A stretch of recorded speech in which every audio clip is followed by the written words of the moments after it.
with a win and a loss and then a bye week last week. The Bombers on the other side, surprisingly 0-3 to start the campaign, and it may be time to feed their most reliable weapon. Yeah, I think both these coaches would not just want to feature their running games, but they want to go out and dominate in the run game. That starts with Brady Oliveira for the Bombers, last year's nominee for Outstanding Player and Outstanding Canadian, has been fighting through some nagging injuries to start the year. He says he's healthy, he's good to go, ready to roll here tonight.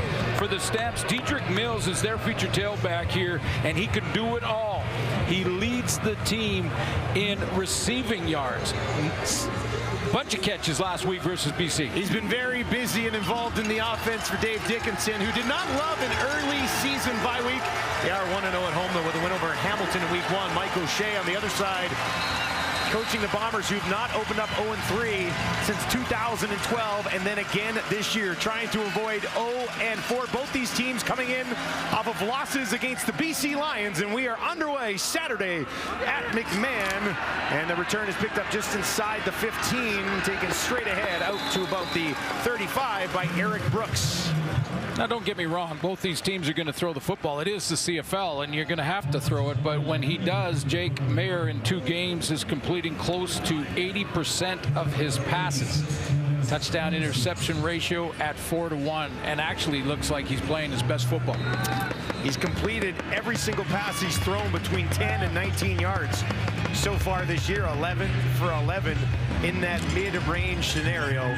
Calgary will have the ball to start. They'll start on their own 35.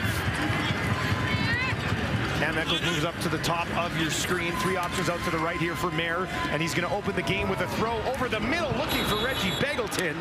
That is over his head and incomplete. Reggie, of course, a big part of this Calgary offense. Well, if you're going to try to run the ball and not just establish run, but feature it, as we said off the top, then your interior guys have got to play well. That's Zach Williams and Bryce Bell. They got to get a good push and try to get to the next level onto the linebacking core, and that's where Dedrick Mills will take it from there. They want to not only establish him, but feature him, get him involved, and get Jake Mayer into second and manageable. And an offense that's not afraid to mix in the backup running back, B.J. Emmons, as well. Mayer dumps it off. There's Mills, cuts inside, and they will track him down at the 40. So a quick 2 and out for the Calgary Stampeders to start this football game. Well, Calgary, I said last week, actually 2 weeks ago, because they had the bye, but Dedrick Mills led the team and had a personal best 6 catches out of the backfield. So they're sort of using those swing passes and checkdowns as part of the extended running game to get it to 26.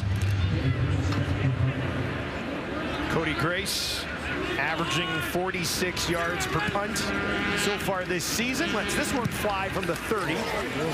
Chris Smith steps up underneath it, takes it cleanly at the 32.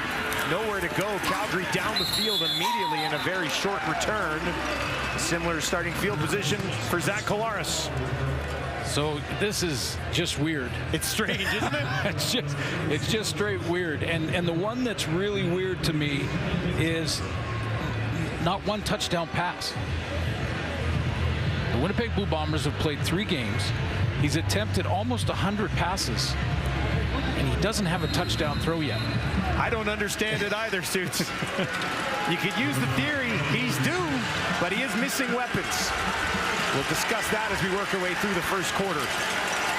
It will start on the ground with Brady Oliveira pushing it ahead, and a decent pickup on that first down carry for Brady. A huge part of the Winnipeg offense. Yeah, and that means that their O-line, again, in the interior, Liam Dobson, Patrick Neufeld, they've got to get a good push, get on the second level into the linebacking court, because they got to try and cut off Micah Alway. We'll get to him in a second, and that will open things up for Brady Oliveira. So Buck Pierce is up in the booth. Pat Delmonico is down on the sideline. Different strategies as far as their coordinators go, but both of these teams want to win the ground game. Strevler into the game early here on a 2nd and 5 after 5 yards for Brady Oliveira, right around his season average. And Strevler fakes the pitch out, runs right in to Alway, and they're going to try to push it ahead, but no dice for the Bombers there.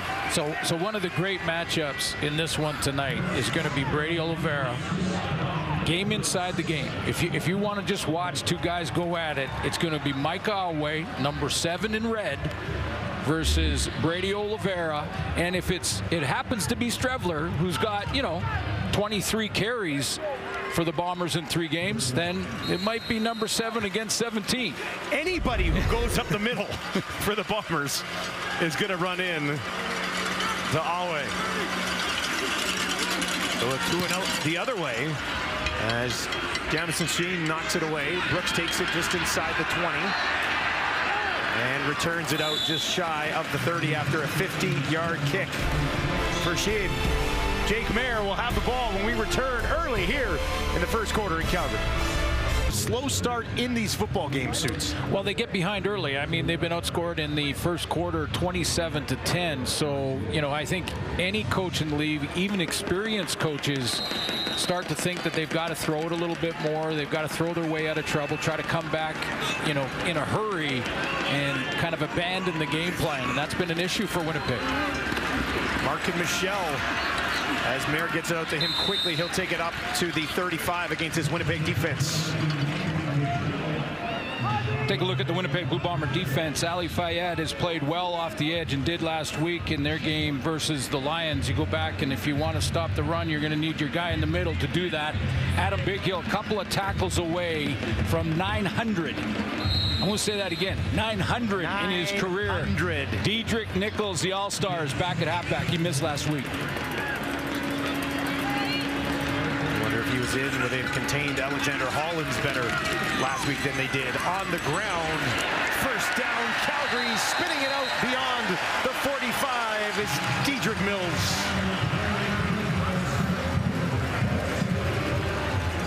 Nice spin move when he had contact here.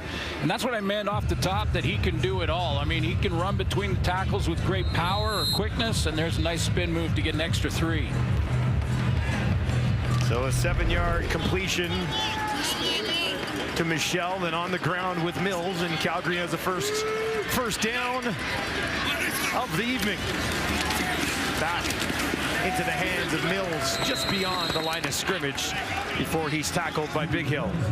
Now, you don't see this very often, CFL teams, but you do see the running yards, 24 carries, 133. BJ Emmons has taken some of those carries as they rotate through, but catches 118 yards for Mills. Leads his team coming in after 2 games. I had to double take on that when I was prepping for the game. But he's been that heavily involved. A fantasy darling if you have him in your CFL fantasy. With his start to the season, he'll slide over to the left to Jake Mayer here. 2 yards on that first down carry. So 2nd and 8, throwing down. Mayer near side, looking in the direction of Bagleton. That's the 2nd time he's targeted him today, and that one falls incomplete as well. Well, and it's a matchup the other way. So when Calgary has the ball, Diedrich Mills or BJ Emmons, who's looked really good, against the Bomber middle linebacker, who we all know very well, Hall of Famer, he's going straight in. Oh, yeah. Adam Bighill. He'll walk into the Hall, no doubt about it.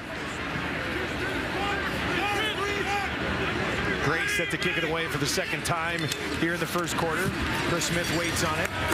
This is angled towards the far sideline. Smith waits, takes it just inside the 25. And a decent return after a 38-yard kick, takes it out. Almost a 20-yard return there for Chris Smith. Brady Oliveira looking to get going, wants the ball. We'll see if they give it to him next. The numbers. Yeah, it's a great matchup. Rock meet hard place, and we're going to see those two go at it in this one tonight, and it'll swap to Adam Bighill and Mills when we go the other way, but let's watch. Polaris on the run, far side. Dembski for the first time today takes it just outside the Winnipeg 50 against his Calgary defense. Joshua Coatney is been put in the lineup, inserted into the lineup for this game tonight, and one of the reasons is to help stop the run in Brady Oliveira. He's 350 pounds. There's Mike Alway in the middle linebacker, always key to the run-stopping game, and Malcolm Thompson gets his first start, not in the CFL, but first start with the Calgary Stampeders. He gets 7 starts in Winnipeg a couple years ago. Played 10 total games in Winnipeg back in 2022. Oliveira again trying to find some room, looking to kick it out, taken down, but bounces ahead after the initial tackle, and looks like they're going to spot him just shy of a first down, and this could be Streffler time. Yeah, Streffler time, and you know, I see the second effort. Alway wasn't out there trying to get his equipment fixed. He's coming out now, but for those first two plays, he wasn't on the field for that. He was had a little bit of an equipment issue on the sideline. Yeah, they were working with his helmet. Looks like it's good to go now. That helmet, I don't want to be that helmet. Frustrated. Well, that helmet has been in a lot of contact. 3 or 4 a game, to be honest with you. Streffler looking for the first down. A flag as he pushes ahead. Got to midfield, which would have been more than enough. That might be another flag on our way. I don't think you can grab a leg and pull a guy that late in the process. 2 flags on the snap and then a 3rd flag late, as Glenn mentioned. Calgary's nominee for outstanding defensive player last year.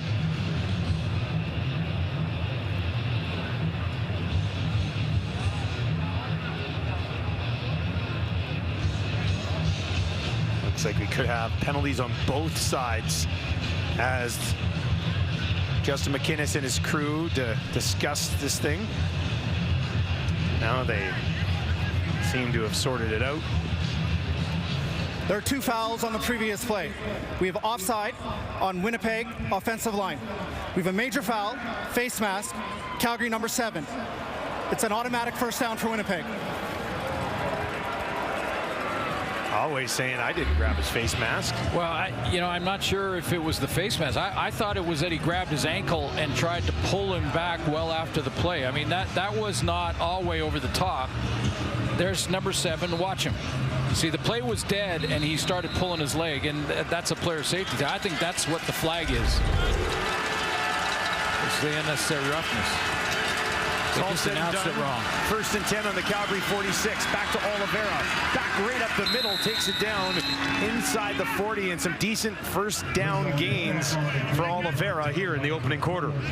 Well, sometimes ask and you shall receive. He's asking for the ball. He feels healthy. We had a good talk with Brady Oliveira this week heading into the game. And I asked him about his injury. He said, yeah, they've been nagging, and they didn't get a camp, didn't get a training camp, didn't get to go to enough practices and all those things. But he said, I'm healthy now. We're ready to roll in the run game. He wants it. Cam Judge on the tackle that time. 2nd, and they need 3 more. Back on the ground, Dozier wrapping up Augustine as he tried to spin it ahead, and they got enough for a first down. They get both backs in there, and they use Oliveira as a bit of a decoy, try and get the attention of Mike Alway. So they line up in split backs, it's called. So one guy on one side of Zach and the other guy on the other of Collaros, and Alway lined up in front of Brady Oliveira. They turn around and hand it to Augustine. You're going to try to get this ground attack going. Calgary does give up the most rushing yards per game. 120 in the season, 9th in the league.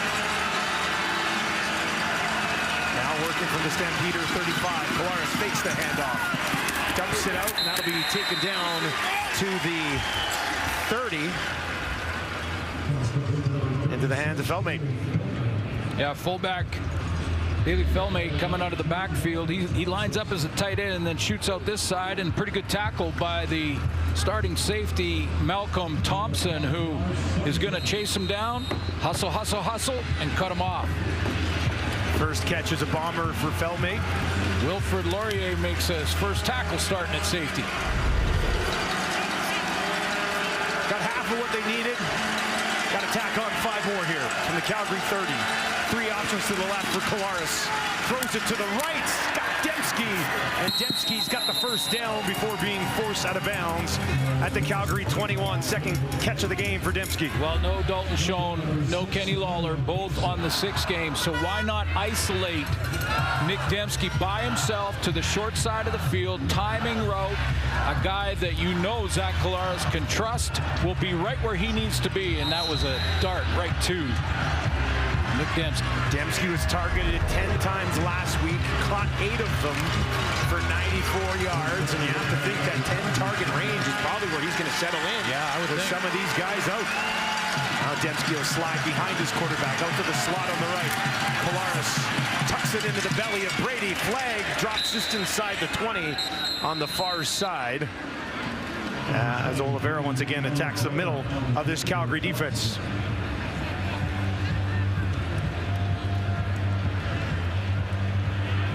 A few years back, Brady Oliveira took over for Andrew Harris. And Offside, Winnipeg, number 80. That penalty is declined. Second down. and learn from him how to press the line of scrimmage. That's what they call it, where they take the handoff, often in that sort of ride and decide or RPO type play from the quarterback, and then they'll press the line, like not hit it hard, not go right into it, press it to see where the hole is going to open up, and then go, and then hit it. And when he's in his groove, that's what he does well. Penalty declined. It was on Ontario Wilson. So 2nd and 7 here for Collaros. Gets it away, looking towards the end zone, turning around and trying to grab it was Dembski. Kobe Williams in coverage. And it can't hang on, incomplete. Great defensive play by Kobe Williams. He's playing on that short side of the field, so he knows with Dembski there, we've seen Dembski isolated there, that he's going to see him if he's in the slot and watch him track him, watch those eyes, turn inside, keep the body without pulling down a jersey or anything like that, and get the left hand in there. If you turn the other way, you separate from the receiver. He turned inside towards him and got the knockdown. Well played. All of that battling, it was the left arm that ended up making the play, right? Castillo to put Winnipeg on the board. Sneaks it through the right upright. And Winnipeg goes on top 3-0. Love more on Jake Mayer when we return to name. He's coached a couple of guys, and I need a Rolodex to remember them all. Vernon Adams, Bo Levi Mitchell, Matt Nichols, and Mike Riley. And what he has helped him with is he talked to him about making sure your eyes are right, looking at your read, and getting your feet aligned to your target as soon as you can, and that has helped. He was worst accuracy last year. Tops, as Glenn said already, 80%, Dusty. Great info, Lapo, and what a resume of quarterbacks that Coach Baldwin has worked with. It's really phenomenal. He's a CFL quarterback whisperer, and Bo Baldwin has coached. Vernon Adams, as Coach mentioned. But let's take a look again at that list of quarterbacks that Coach Baldwin has worked with. It was Central Washington with Michael Riley, and then Eastern with the rest of the guys. But, you know, you think of Bo's career here in Calgary, and now helping Jake Mayer, and he lights up when we talk about his quarterback coach. What a burst on the ground. First down on 2nd and 8. If you're wondering how the run game is going for Calgary, Dedrick Mills does it again. He has a bit of a different style. I don't see him pressing the line quite as the same way that Brady Oliveira does, but once he gets to the line, it's very similar. Pound, pound, pound, pound.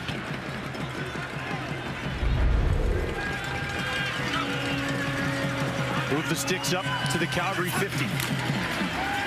Mark and Michelle waiting for it. Beggleton to block for him. Flag on the play. Couple of them. Mark Barnes was over there blocking for him as well.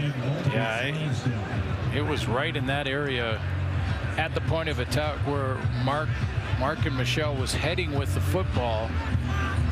And it may be the veteran Beggleton. Second time already in this game they tried to set up that screen for Mark and Michelle. What was there?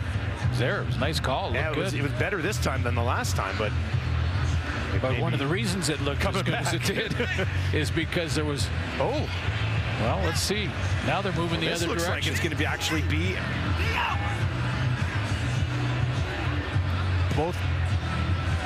all the players on the field right now are still waiting.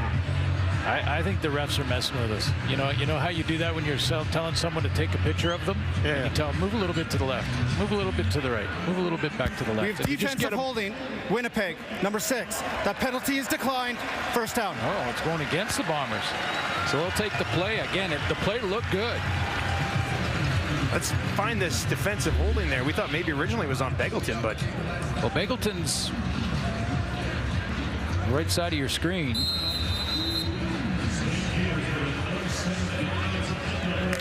And that was Retta Cramdy who got the flag. So I guess pulling Reggie Begelton down into him led to the penalty. And down to the Winnipeg 49 for Calgary. Empty backfield here for Jake Mayer.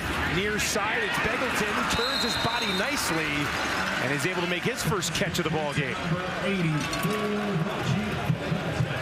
Tough catch. He made it look routine, but that's a tough catch. He's going hard on this break. Quick out cut, and then has to come back against the flow and pull that in, keep it off the turf. That's a tough catch to make, and you got Jake Mayer here in 2nd and 2. Team leading 3rd target of the game for Reggie. Comes into this game 6th in receiving yards on the Stampeders through the first couple of games. So maybe trying to get him going here in the early stages of this ball game. This handoff goes nowhere. Bombers defense is there for the loss on the play.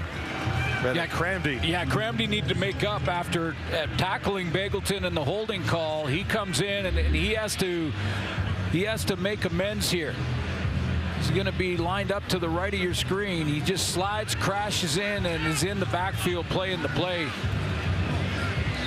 When I say playing the play, sometimes you have a responsibility, but you see what's happening. You've done enough film study to be confident enough that it's not a guess, and you just leave your responsibility and go, I'm going to make the tackle.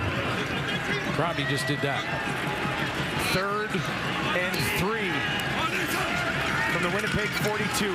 Back to Mills. Mills pushing it ahead, and I think he's got it. He is very close to the 39, which is what he needed.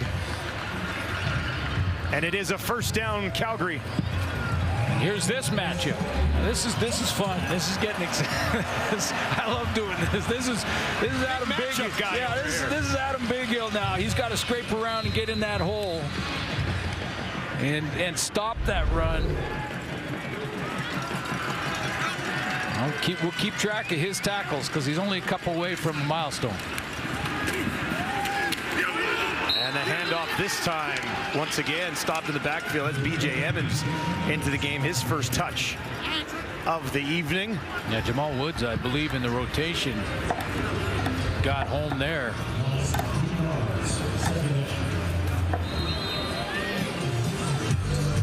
Interior O lineman against the interior D lineman.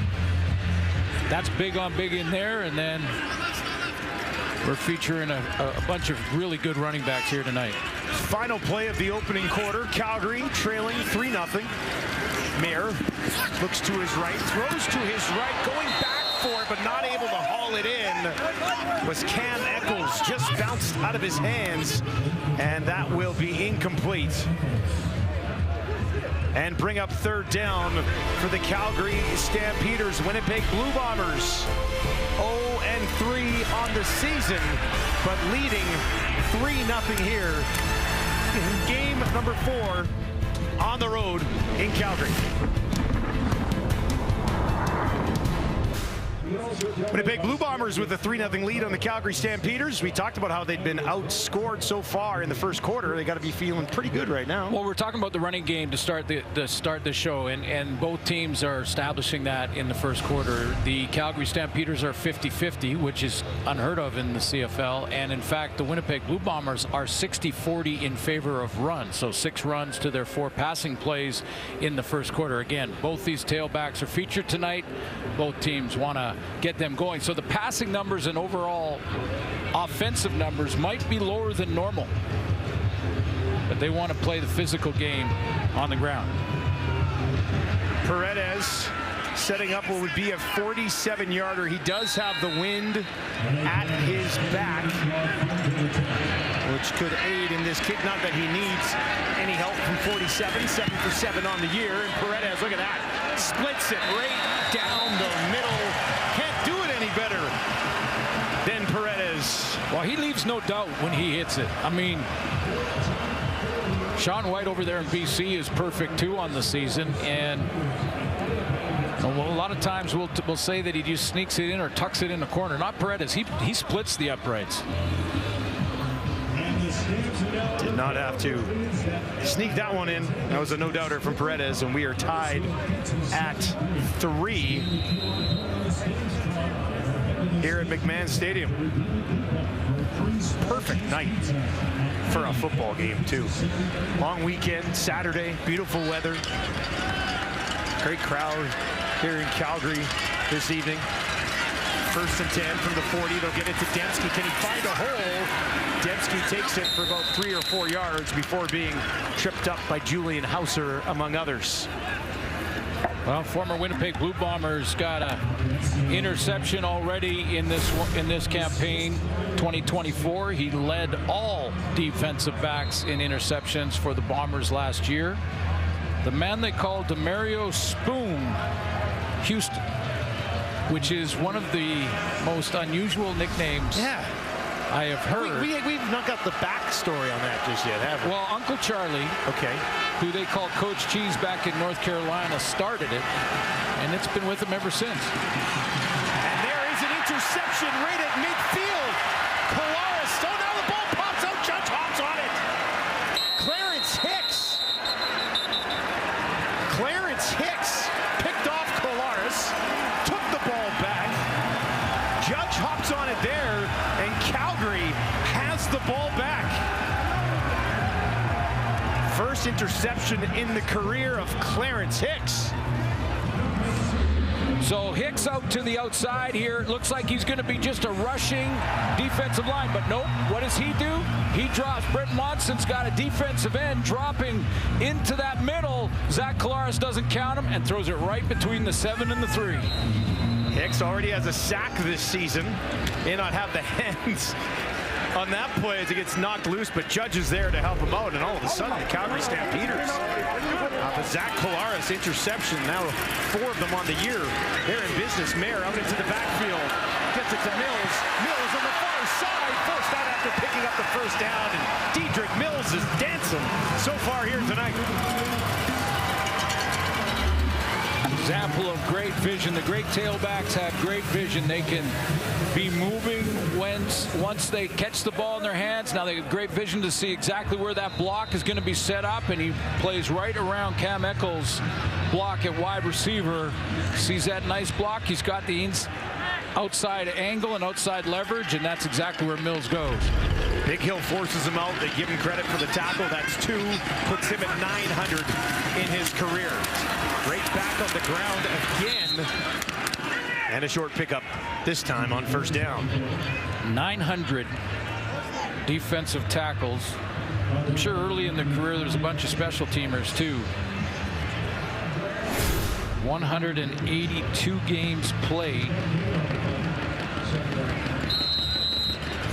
Handful of Grey Cup rings, a midful. I'll call it a midful. 6-time All-Star. 6-time All-Star. And the leader of this group. 3-time Defensive Player of the Year as well. 15, 18, and 21. 2nd and 10. Mayer, far sideline. Nichols is there to force Markin Michaud out. And he'll get about 7 on that play.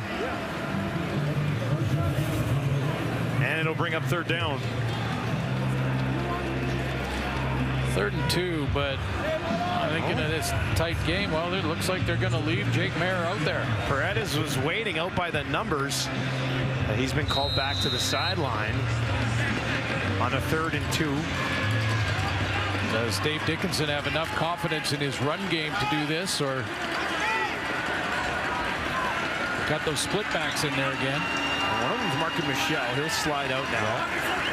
And they are going to snap it. Mayer right over the middle, looking towards the end zone for Bangleton. No! Flag on the play Hamilton, I believe, as he pushed off for the offensive pass interference. How about that play call from Calgary? Yeah, that's why I was talking about the fact offensive pass interference, Calgary, number 84. That penalty is declined. First down, Winnipeg. Talking about well, we'll talk about it after this commercial. Turnover on downs. Beggleton finding some space for himself. Wouldn't have worked anyway. Cats go head-to-head against the Red Blacks. Tune in at 7 Eastern, 4 Pacific only on TSN as we wrap up week 4 tomorrow. Interesting decision for Coach Dickinson. Had 3 just sitting there, right? Decides to go for it. Beggleton takes the flag, turnover, and Collaros gets the ball back. Hands it off, nowhere to go. First down there. You know, I was going to mention about that decision that if you're really confident in your run game, and I know Dave Dickinson is confident in Diedrich Mills for sure, but if you're confident in that run game, a 3rd and a long 2 is a much more sort of kind of like a proactive decision. But if you're going to throw a deep ball to the back of the end zone, then I'd question the decision. Hey, surprised me. Yeah, I mean, I don't know if there was like, if you're on defense for the Bombers, you're saying, hey, be ready for anything. They're running an offensive play. Just a yard for Oliveira on first down, so second 9. Calgary's going to bring some pressure. Zach's in trouble. Flag as he gets hammered down at the 10.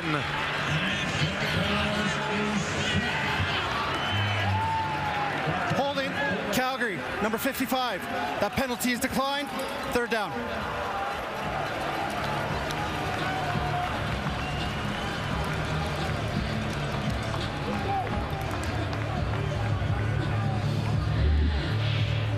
There's Cameron Judge. He is the guy that's going to cause the problems for Collaros coming around the edge. And then that pocket, if the inside guys get a good push and just keep reestablishing the line of scrimmage backwards, then when the quarterback steps up, he's in trouble. Eric Lofton beaten on the outside there. The right tackle. Judge will get credit for the sack. This kick will be dropped at the 50. 40-yard kick. Losing a couple of yards on the return as the Bombers came barreling down the field. Calgary defense steps up. Judge, first sack of the campaign, gets the sack. Is Purolator Tackle Hunger Night here in Calgary since 2003. Purolator, along with the CFL and its member clubs, and Canadians like you have helped the Tackle Hunger program donate over 22 million pounds of food to local food banks. The need is greater now than ever before. Go to purolatortacklehunger.ca to donate to this wonderful program. Next stop Thursday in Regina. We'll be there for that one. Absolutely, and more people need to go to the food banks, feed their families. It just feels like it's more and more all the time. So anything helps. Everything helps. Calgary starting on the Winnipeg 54 rather. And Philpott with his first touch of the ball game. Yeah, no, Jalen is just his only issue, in his start to his young career. His brother Tyson is tearing it up in Montreal. But I mentioned that here in Calgary this week on the radio, talking about Jalen. It's just a matter of being 100% healthy and then settling in and then taking it to the next level. And he's very close. 5th overall pick in 2023, 2nd and 8. Bombers will bring 5. Mayer flushed out of the pocket first time tonight. Throws it down the field, and that falls incomplete. Looking in the direction of Cam Eccles, but never really had a crack at it. Yeah, this is incomplete, but this is what I think Jake Mayer has improved more than anything in his game. You heard Coach on the sideline talk earlier about his better completion percentage down the field, making those big plays. Moving and throwing on the run when he gets off schedule. I think that has been his biggest improvement from last year to this year. Off schedule throwing, different angles, different arm angles, or on the full run like we saw there. That one wasn't complete, but I think that's where he's made the biggest improvements. Grace Hits it away from just inside his own 50. That'll hang up there. And that one all the way in to the end zone. Get on it! Smith grabs it and takes the knee. Collaros slides back out here as Winnipeg's offense tries to get engaged here. Yeah, and this is what we talk about being unusual. And this one here, you know, you talk about this season, but if you go back to the West Final and the Grey Cup, he didn't have a touchdown throw in either of those games either. I mean, this is starting to get really weird. And, you know, I mean, they've got a lot of big play guys out of the lineup due to injury, you know, but every other team in the league will tell you, hey, welcome to the club. That happens. Just attempted 6 passes so far here in Calgary tonight. Drive starts on the Winnipeg 40. Calgary brings 5. They get it out to Brady Oliveira. Their injury list looks like an all-star list in a lot of ways. Kenny Lawler, Dalton Schoen, both on the 6th game. And when they replaced Kenny Lawler, who was hurt in that first one, with Carrick Wheatfall, then he got hurt. He had their only 100-yard game of the season. Yeah, and he had that speed. He had the speed to sort of take the top off defenses, push defensive backs back and out of their back pedal. You know, and now they're in there with a bunch of young guys. Losing Schoen is a big one. Collaros over the middle. And that one is held on to Wolodarski, who had 7 catches last week, second highest total of his career. Well, and what they've done because of those injuries is they moved Drew Wolodarski into the slot back spot. So now they're going to have to lean on number 82, and he's going to have to make probably tonight 3, 4, maybe even 5 of these 2D catches. The money catches for the first down, move the chains on that tough area over the middle. He can do it. He's great at it, but he's been a wideout to the wide side of the field for Winnipeg. He's inside for the most part now. I mean, right now he's back out there, but they'll put him in at the slot here tonight. In the Calgary 52, Oliveira once again tripped up. Vaughters and Judge both in on the tackle as Calgary seems focused on not letting Brady get loose. Well, they're going to put Joshua Coatney in there, and you got Mike Holloway, and you know that Brent Monson all week long, you know, has been saying, listen, they're going to try and go back to what they have done good for the last 4 years, which is run the ball, go play action to their big play guys down the field, but it all starts with Brady Oliveira. So you get them in the 2nd and long. That's why he believes they're 0-3.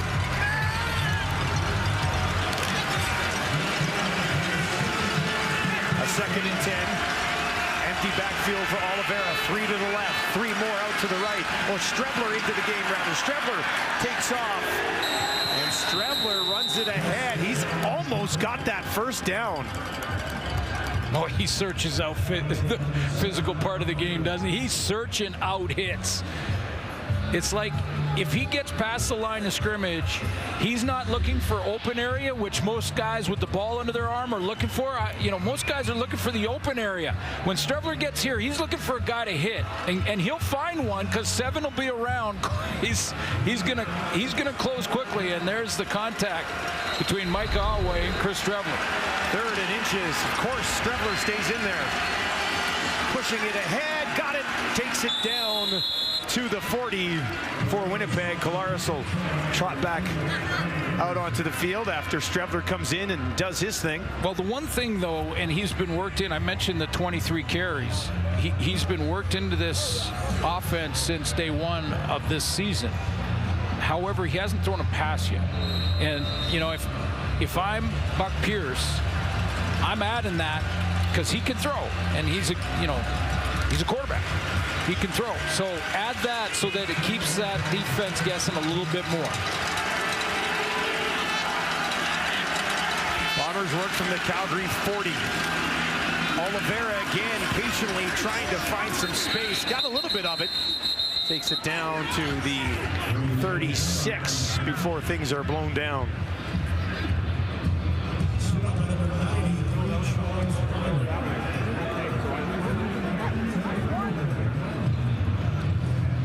This is what I'm talking about, pressing the line. Oliveira's going to press here, press here. He's going to press there, press, press, press. There's the gap, and then cut in. Nick's got a hold of him, but sometimes patience. It's not just run as fast as you can, as soon as you can. Winnipeg needs 6 more. Oliveira out into the slot. Collaros gets it away quickly to Dembski, and he knows where he had to be. And that's a first down for Winnipeg. Dembski's 4th catch of the game. This is why when we looked at those numbers from Zach Collaros, it was strange, because Dozier's going to come on a blitz from this side, and this is how quick the veteran Zach Collaros can recognize that. Dozier comes on the blitz, and he throws it right where Dozier left, because he recognizes immediately. There's Dozier number 3. He's picked up, but where did he leave from? Right where Dembski is standing.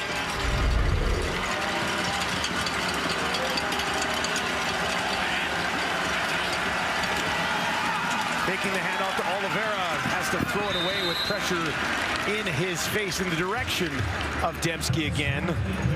But yeah. Julian Hauser was on him immediately. And DeMario Houston was baiting him to throw that to Dembski. He was on the inside shoulder of Nick Dembski on that out route, and I know what he was thinking. He was saying, Zach, throw it, Zach, throw it. Go ahead, give it a try. That's a house call the other way. It's a house call. Collaros wisely thought otherwise. 2nd and 10. Collaros looking to the end zone, up for grabs, incomplete. Was looking for Dembski. Dembski wants a flag. Malcolm Thompson was there with him. And not a flag on the field. Collaros remains down just outside the 40, and they'll call the training staff out here to check in on Zach.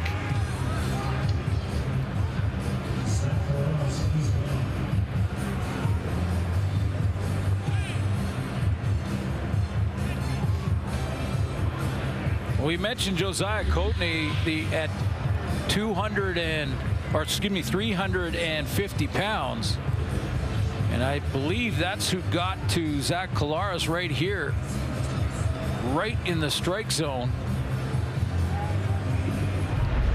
Ole Miss getting up the field. That's a big body. We'll be back.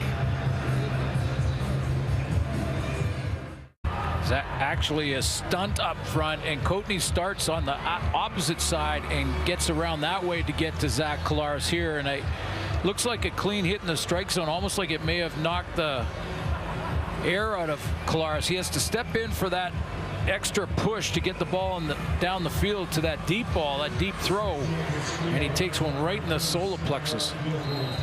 Well, Zach is up. He walked off on his own. He's going to have a little bit of extra time here to get his breath back as Castile trots out to give the Bombers the lead. 37-yarder. And that is exactly what he does. So Winnipeg goes on top 6-4 with just over 3 minutes remaining here in the first half.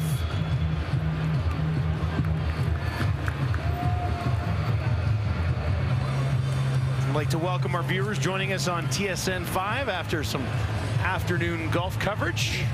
Winnipeg leading Calgary 6-4 here right now. And we'll monitor the status of Zach Collaros, who is in the tent, getting a look right now. Well, let's hope that it was just the wind knocked out of him and needs a little time to regroup. He's going to be in there and assessed as long as it takes. But as you mentioned, he's got some time here. Calgary's got the ball. And they start on their 40. Mayer, left side, lays it out there. What an effort. No, he doesn't have time. Tyrell Ford. How about the effort on that one for Ford? And he's got his first CFL interception. Well, Tyrell Ford can run. Now, when he was at the combine, he ran a 4.42. He comes out of his back pedal and shoots underneath this throw and steals it from Barnes. What a great play and great quick stop and redirect with tremendous speed to get there. and win the race to the football. That closing speed was phenomenal. The play he made was great. He ran a 4.42 after having COVID. He had COVID 2 days before he ran the 40. He ran a 4.42 and was asked, what's your fastest time? He said, 4.37 with the laser. He can run now. Strevler in at quarterback as Winnipeg gets the ball back here. Strevler's going to run it right up the middle. Hauser got a handle on one of his legs and took him down before Cam Judge came to help finish him off. Interesting storylines developing here late in the first half as we hit 3 minutes at McMahon. Big halftime planned here with the panel. Lots of love for Calgary's D. Hopefully Zach's okay. Finding Dembski in this game. Is everyone freezing in the studio? It's like minus 10. It's minus 10. I hope you guys are a lot warmer than us.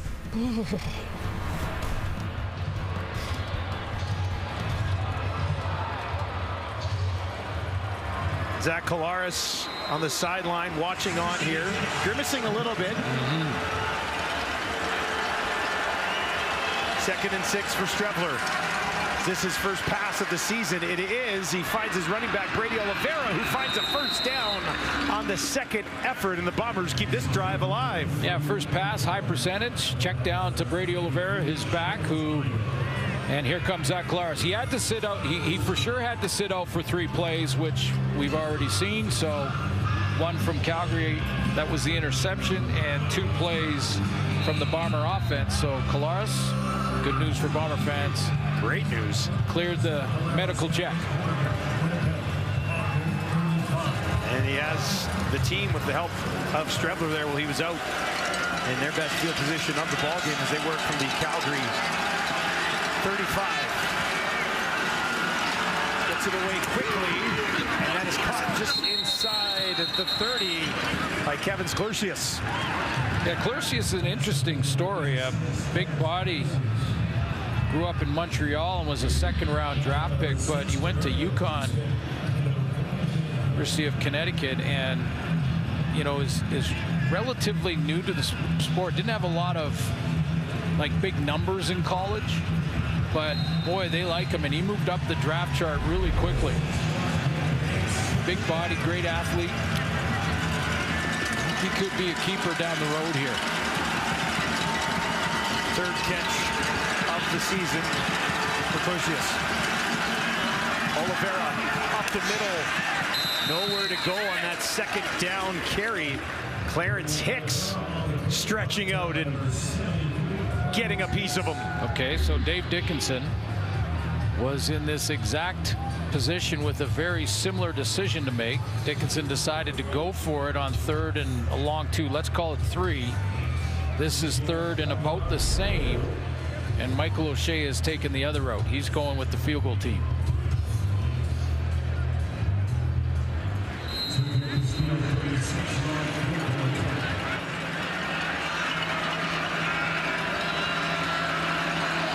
Castillo from 36 for his 3rd field goal of the game. And he puts that one through, a perfect 3 for 3. Winnipeg goes on top 9-4. It's exciting news in Calgary as women's professional soccer's rolling into town. For more on that, let's send it down to Lapo. I'd like to introduce Deanna Zumwalt, the executive chair of the Calgary Wild Football Club. I love the name. Tell me about how the name came about. Yeah, the name came about, the Calgary Wild. It's really a shout out to our great city. Both the wild spirit, trailblazing history, and just the wilderness all around us. Now the games are going to be played here in McMahon Stadium. What's the fan response been so far? The fan response has been incredible. They're excited where we're playing. They're excited about the team. I would say we've been overwhelmed by the response. I mean, one simple story, for our press conference, a mother actually drove her daughter from Edmonton to Calgary for the press conference. That's the impact it's having. And what's it going to mean for young women playing soccer across the country? Young women playing soccer around the country, an opportunity to play at home. It's an opportunity to bring 150 young women playing professional soccer around the globe home. And it's going to inspire a generation of young women to stay involved in sport and go on to amazing things. Awesome. We're looking forward to it next year. Thank you. I've got a 7-year-old daughter at home who's watching tonight. She plays soccer. Be excited to hear that news as they go back to Reggie Begelton, and he takes him over midfield.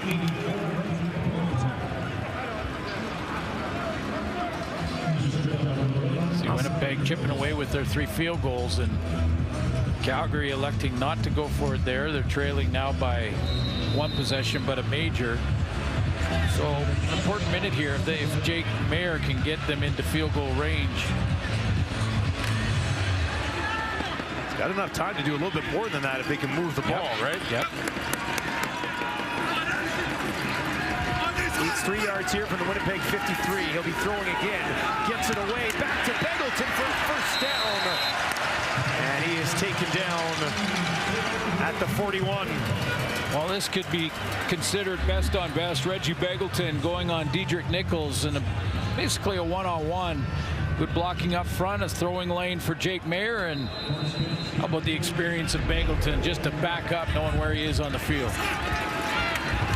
Maier gets rid of it quickly again, but that bounces at the feet of Markin Michel and will bring up 2nd and 10 for the home team. Well, you heard Coach talk about Bo Baldwin and how he's working with Jake Maier on a couple of really simple, it sounds simple fundamentals, but they're so important, his eyes and his feet. And that time I would suggest his feet weren't set. His feet weren't where they're supposed to be, and Bo Baldwin would probably go over there and say, I'm going to coach you up now. Your feet, if you turn that outside foot a little bit further, you make that throw to the out. Fundamentals, even at this level, working on the fundamentals. So if you're a kid watching, keep working on it. Maier gets it away quickly again, and he goes back to Beggleton, and he is close to a first down. It'll be inches if they don't give it to him. Well, let's take a look on the feet here. Jake Maier on this completion. So he's got the curl route, plants that back foot, front foot leading right to the receiver Beggleton, steps into that throw and plant, boom, nice. Calgary moving quickly there. We do have a whistle right after the snap. Tommy Stevens was into the game quickly. Winnipeg was a little late getting a couple of their guys out there.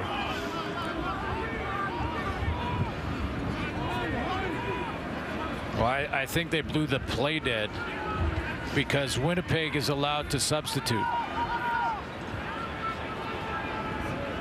Because they brought in two big guys. Stevens needs a yard, pushing ahead. He's got it, takes it down to the 30, more than enough.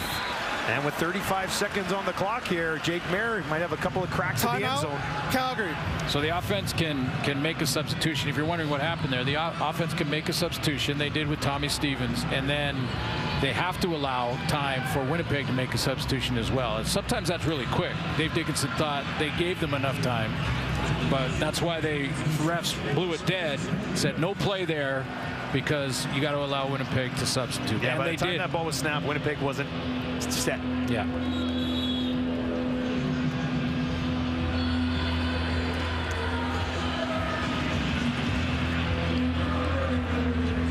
Right, Calgary here, if they could find the end zone, have some momentum at the end of the first half here, trying to pick up where they left off. Decent start to the year, 1-1, and then into that early bye week for Calgary, trying to find their groove again. First and 10 from the 30. Maier, a ton of time in the pocket, sends one towards the end zone, almost intercepted. Home lunging out there in behind Beggleton, but couldn't haul it in. Yeah, I was about to say, you know, with 35 seconds, Calgary can run, you know, the regular offense, maybe get 10 to 15 on maybe that throw, and then from there can take a shot with lots of time to take a shot to the end zone. And now you're looking at intermediate routes, not deep posts. But we've seen back-to-back attempts down here from Calgary, both go incomplete. 8 targets for Reggie Beggleton in the first half of this ball game. 2nd and 10. Winnipeg brings 5. Maier gets it away. Far side to Markin Michel. You know, that'll be a first down for the Stampeders. This is what I meant. Like, if you do this on first down, right, now you can throw an intermediate route to the end zone because you'll move the chains, get another new set, first down. They're going to try and get it in. They still got time to do it. three plays, but you got to watch it now. Don't want to miss an opportunity here. Clock ticks now. Mayer takes it, looks to his left. Has it batted down as he tried to drop it underneath to Dedrick Mills. 12 seconds on the clock. So Clark Barnes out there is on the left side. He just was looking that way the whole time and didn't like what he saw. Just take a look and watch. See Mayer's locked in there and then tried to check down, and that was batted.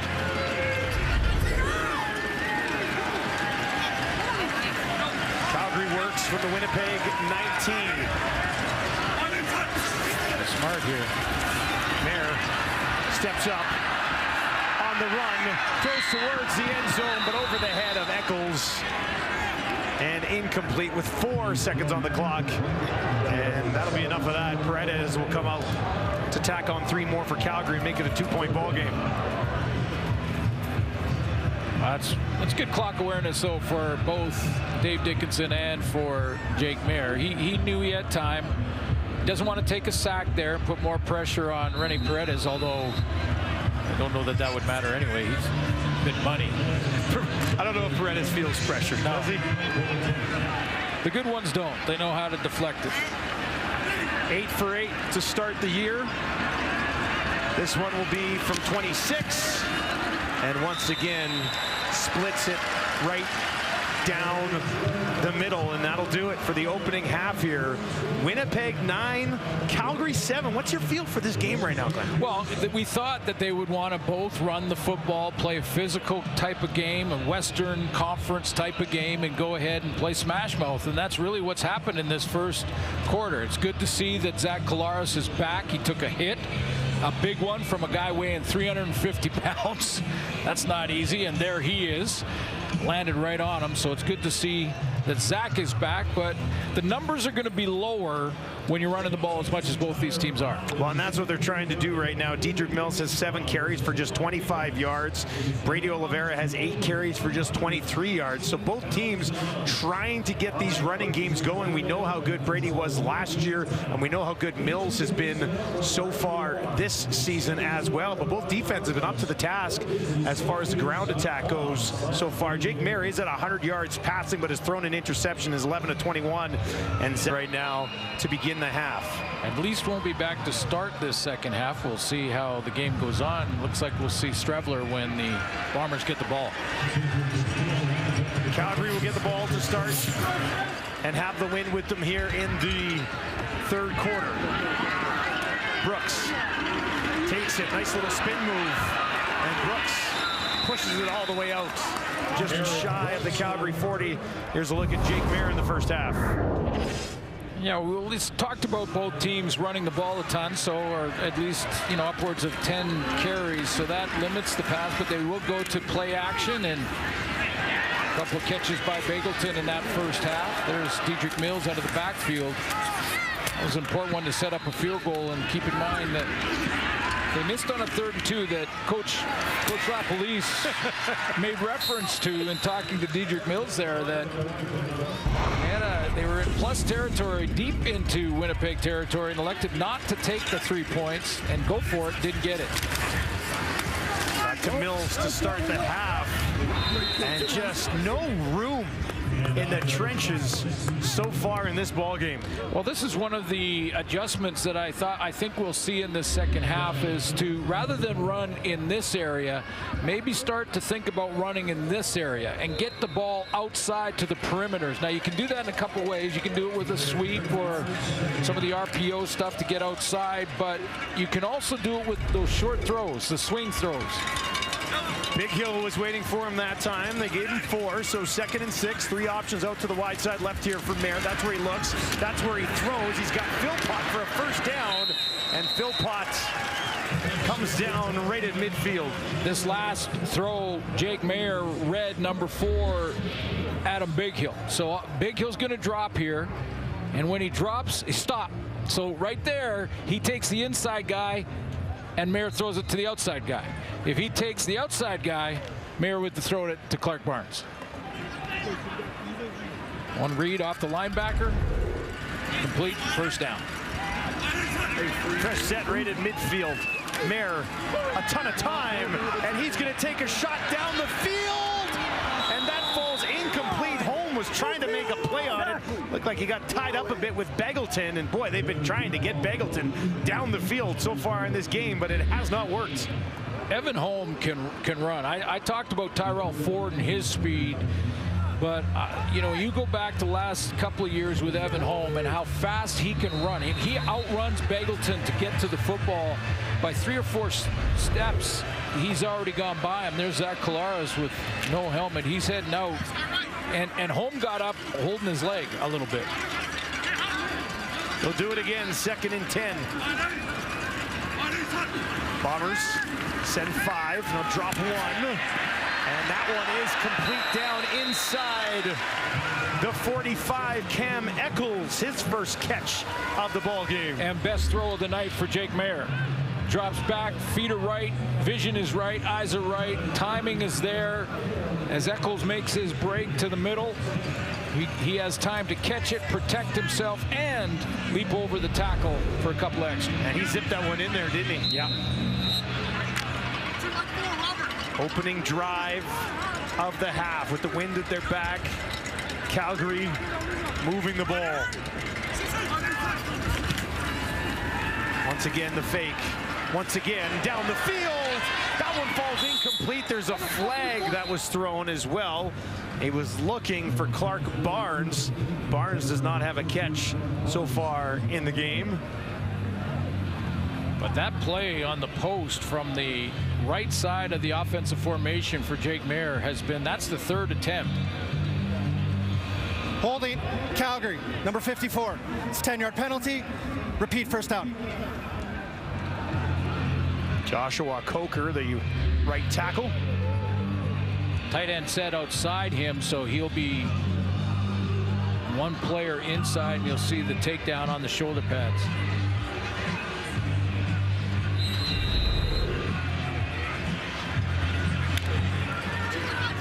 Backs them up to the Winnipeg 52. First down. Now they got to have 20. Empty backfield. Mayer gets it away. It's Eccles again. And he is knocked down by Wilson. Well, they got a good chunk back on first down.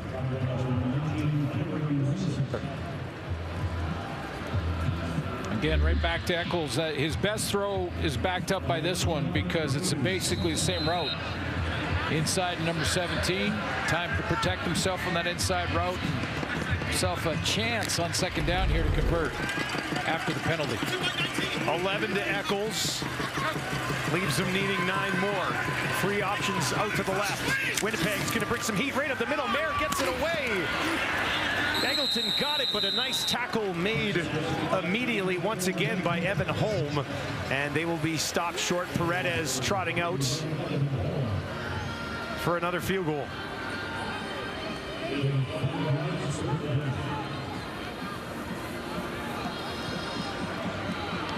This one would give Calgary the lead.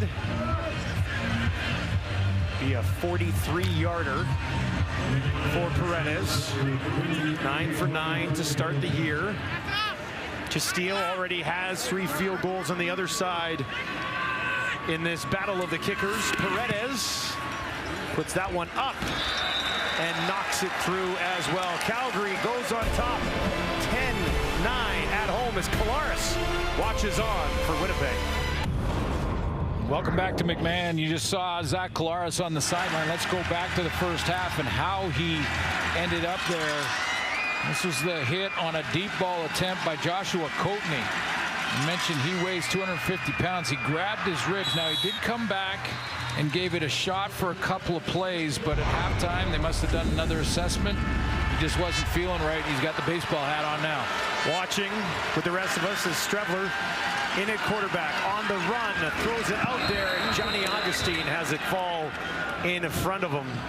take a look at Coatney, who was the man who lowered the boom on Collaros. Yeah, I thought he actually landed on him too, but it was just the contact to that rib area. But, you know, I'll circle what is something that is kind of unusual. You see it in the other league. You see it down south, but you don't see many times a guy at 350, even in the lines.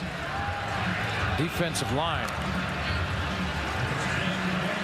He had looks in Pittsburgh and San Francisco, was in the XFL for a little bit, now finds himself in the middle, smack dab in the middle of this Calgary defense. Strevler gets it away, and that falls incomplete, looking for Ontario Wilson, but he missed him.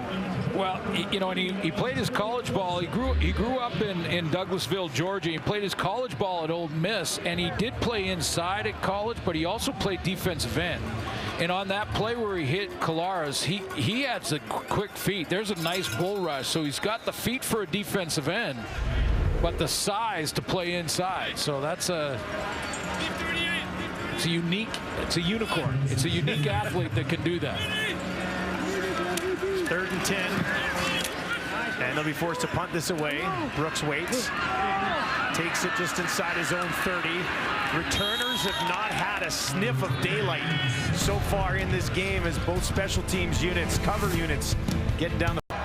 Scan the QR promo code on the screen to get 40% off Crave annual plans for your first year and start streaming the biggest shows, latest hit movies, all in one place on Crave. Curb Your Enthusiasm. That's worth it. That's worth it alone right there. Curb Your Enthusiasm. I just recently got into Curb. Oh man, over the last year or so. It's hilarious. Think George Costanza, and that's Larry David. Highly entertaining. Very funny. Mayer gets the ball with the lead. Right back on the ground again as they stick with the attack. This time it's B.J. Emmons into the ball game.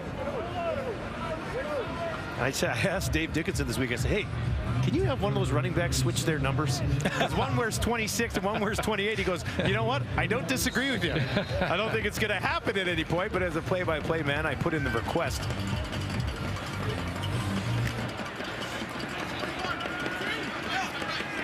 Just 36 yards on the ground for the Stampeders so far in this ball game. Both teams are sticking with it, though. 141 through the air, which is what Jake's looking for here. Gets it away, far side, wide open. On the far side of the field, Clark Barnes. First catch of the game for Barnes, the 23-year-old. Well, they've been targeting Barnes a few times. At least Jake Mayer has been looking at Barnes' side and looking to him, and he's just not been able to get it to him. But this time, a real long out throw on time in the soft spot of the zone, and Barnes gets his first catch. Number 2 receiver coming out of that full-on waggle to the line of scrimmage, and then sees the dropping of the zone defense and goes to the sideline. Dedrick Mills back in the game, in behind Mayer, and he'll toss it out to him, trying to get something going on the outside. You mentioned earlier maybe they'd get to it, but Big Hill is there, sniffed it out, made the tackle. Well, it looked like there was going to be a pulling of the tackle here, and then it was going to be, could he cut off Adam Big Hill? It was basically Deontay Demarais coming outside, but he goes way down the field, and so he doesn't even get or look for number 4. I think if you're pulling out as an offensive lineman, your first objection should be number 4. They end up losing a yard, so it's 2nd and 11. 4-man pressure from Winnipeg, and that one is knocked down, batted down at the line, and incomplete. Was that Willie Jefferson? I'm just gonna go out on a limb, because I couldn't tell who got their hand on it live, but I'm gonna go out on a limb and say it was this guy here, number 5. Well, that would be the first time we've mentioned him so far in this game. It is. Cool. It is. Through the middle. But if you're going to pick a guy that knocked down a throw, easy guess. Yeah, I didn't really go out on a limb there. No, I didn't. I wasn't far out on the limb there. You're hanging on to the center part of the tree, being like, it's Willie. It was Willie. This bounces just inside the 5 and now into the end zone. And Chris Smith goes back. Takes a knee after the 81-yard kick. Willie Jefferson getting involved for the Bombers. trail of the offseason. Demerio Houston leaving Winnipeg and coming to Calgary. Had a great talk with Houston before this game and trying to find, what he likes, what his strengths and weaknesses that he feels is he's a pattern reader, he's a route reader, and can sit back in those zones. They love to play man, and every DB, especially corners, they love the man-to-man matchup. So that goes without saying. But when he sits back in a zone defense, he can route read. So if you see an out, there's probably a curl or an in route behind it. If you see a crossing route, there's probably an over route behind that, and then maybe even a post. And those things are just sort of natural to offenses, and Houston does a great job of reading that. That's why he's so dangerous out there. He can read the routes, and then he'll jump one. All the way with the tackle on Dembski, 2nd and 7 for Winnipeg. Strevler gets it away, and that is incomplete. Right at the first down marker, was looking for Wolodarski, and Rodney Randall was there. And I love how he wrapped up our discussion with him this week when Demerio Houston said, the ball to me is kind of like money. So I envisioned at that moment him looking at like a stack of hundreds coming his direction when the opposing quarterback throws it. He wants to take that money to the bank. He made it rain last year, no doubt about that. Whoa, that snap was not a good one. Sheen takes off. Now he's going to run, and he's got the first down all the way down to the 50 on a snap that went way out to his right. He just took off, and Winnipeg's got a first down. Well, in every kick return unit, there are contained men that can't leave to their blocking assignment. I'm not sure if it's Houston or not. We'll see who. You got to stay contained until this ball is kicked. Don't let him out there. And they didn't. Oh, that wasn't even Houston. That was Nick Stats. And now he saw when the ball went that side and he made the good catch, there was no one he contained. Backup safety Nick Stats took his man and he was down blocking. 18 yards for number 18. And the Bombers back on the field offensively. Strevler out to his right, dumps it off to Brady Oliveira, who gets a foot down and picks up the complete pass and puts them in second and a manageable situation. Well, and this, to me, Buck Pierce could just work this type of play over and over and over again. Get Strevler on the run, where he's a threat to run or throw. Get him outside contained, and then you put the defense in a bind. It also will widen the defensive ends a little bit if you get Strevler on the rollouts. Once you widen the defensive ends, you run the ball right up the middle to Brady Oliveira. 2nd and 3 for Strevler. We'd likely see him in this type of situation anyway. He should feel at home here. They'll give it to him. He goes right up the middle. He's taken down, and he stopped short. About a yard shy of picking up that first down, but it'll be 3rd and 1. See, the natural gap that Strevler sees is right here. Defensive tackle, defensive tackle. So that's a big gap. He's going to run there. He's going to look where the natural gap is open, but that closes quickly because Mike Rose crashes down. Always going to fight through it, but the defensive line handled it that way, or that time.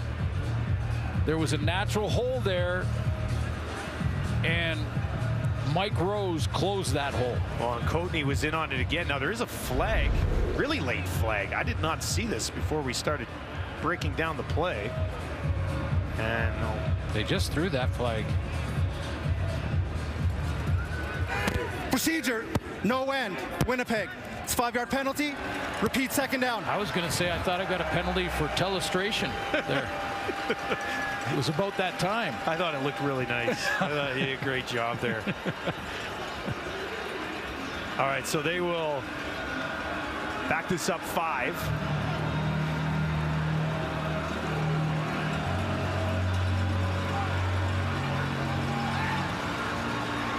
And the crowd here in Calgary starting to get behind this defense a little bit. 2nd and 8.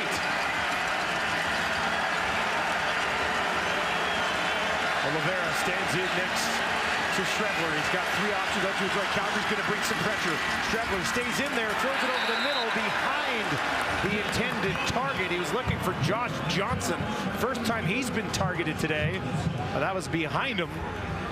And it brings up third down. Well, and you can see that Strevler's just not comfortable throwing it quite yet. Like, you know, whether it's his footwork or, you know, that lead shoulder or whatever it is fundamentally, he hadn't thrown a pass in 3 straight games for the Bombers and been out there offensively in different packages quite often.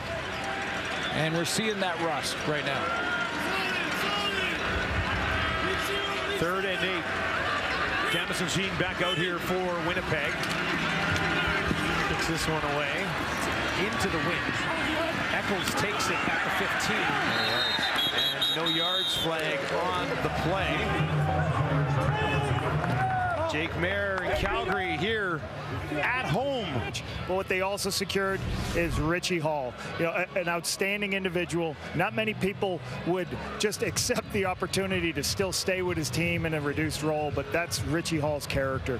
And the one thing that Willie Jefferson talked about this week is the freedom he has, as he's not the coordinator and he doesn't have as much time. He spent much more time. He's got the ability to spend more time with the players and talk about fundamentals or just have conversations on the sideline. And the players, the young players, are really just enjoying the conversations with Richie Hall, and just an outstanding individual and a great reflection of our league.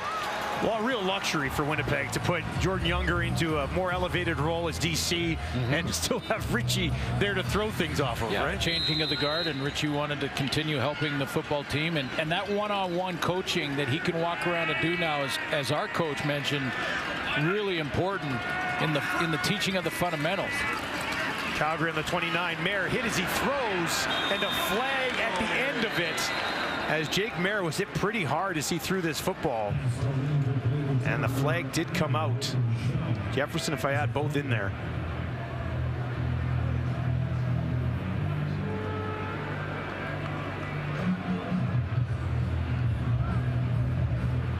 Roughing the passer, Winnipeg, number 52. It's 15-yard penalty and an automatic first down. Yeah, it looked like maybe a high hit on Jake Mayer. Take a look at the timing and where the target area is. Yeah, just a high up around the head. Yep. No doubter there. 15 moves him up to the Calgary 44. Just over 4 minutes remaining here in the 3rd quarter.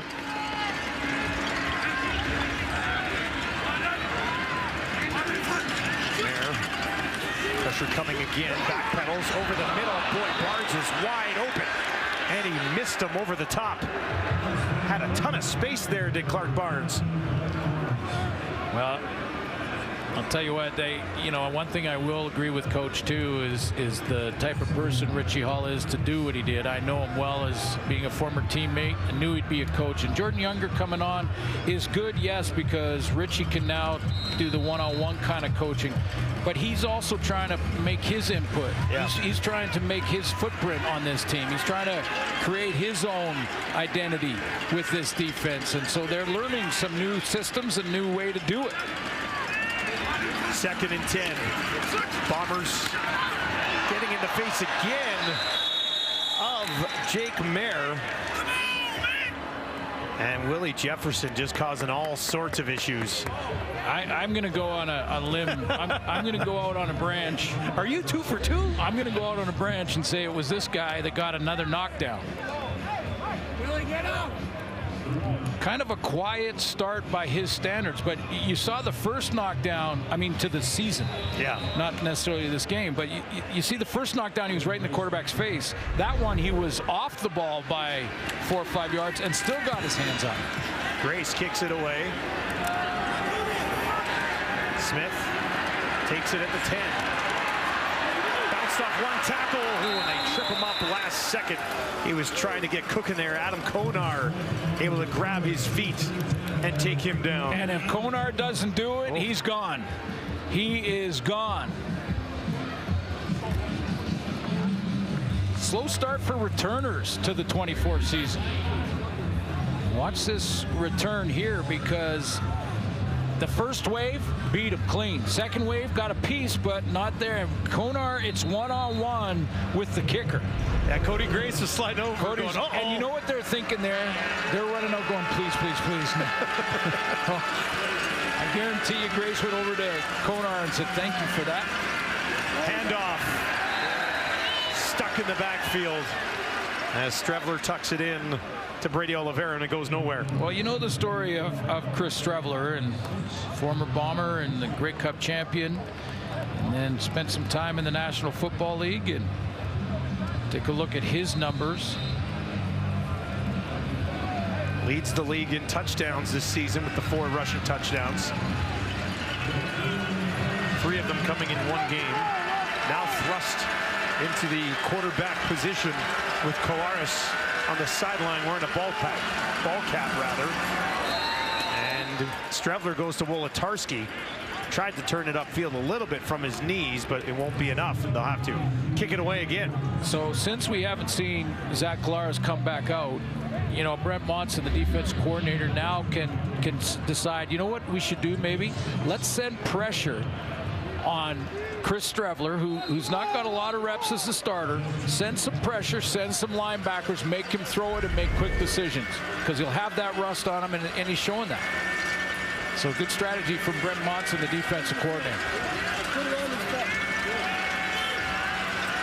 Eric Brooks waits for this kick, standing back at his own 35. End over end. He takes it at the 45. And he's taken down just outside of the Calgary 50. Well, don't miss NHL Free Agent Frenzy presented by Harvey's as TSN experts and insiders break all the news live as it happens on Canada Day. Tune in for all the action starting at 11 a.m. Eastern, 9 a.m. Pacific, 8 a.m. Pacific only on TSN. Rumors are that they're trading Connor McDavid. Oh, sorry. No, I'm just kidding. Don't worry, Edmonton. Don't worry. Yeah. Don't worry. I'm definitely not. I'm going to do that Willie Jefferson thing and say, I'll go out on a limb and think he doesn't move on July 1st. Calgary starts here on their own 52. And Mills, man, any yards these running backs are getting are hard-earned yards in this game. Well, and they're, you know, again, these OCs are being, I won't call it stubborn, but they are just saying we're going to keep with the between the tackle runs. And sooner or later, they're going to break down the defense and they're going to get one. They're going to hit one. That's a nice spin move right there, and then off of Diedrich Nichols for another one. Extra yard. 2nd and 5. Just past midfield. Mayer throwing here. Nice catch. And laying out there was Reggie Begelton. Brandon Alexander says he did not get it. It is ruled a catch, and that'll be a Calgary first down. Intermediate stuff. Both these defenses trying to make sure that the quarterbacks throw it underneath. Short to intermediate stuff. So they're going to have to be patient. That's a big catch by Begelton. Final play of the 3rd quarter. Calgary leading 11-9. Hand it off again. Yep. Tackle made. Big Hill in there with Jefferson. Mills gets about half of what he needs to give him about 4. This game to be decided, like many of the other ones we've seen between these two teams, likely late in the 4th quarter. Calgary on top, at home, 11-9.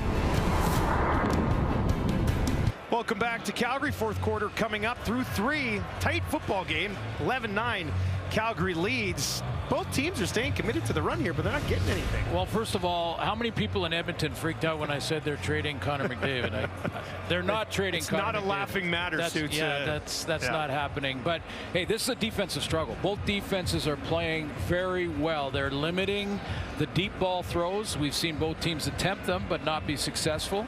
They're going after Chris Strevler to, you know, make him make quick decisions, because he's got a little rust on him when it comes to the passing game, and they're doing good against, or well against the run. I mean, both defenses in the interior playing well.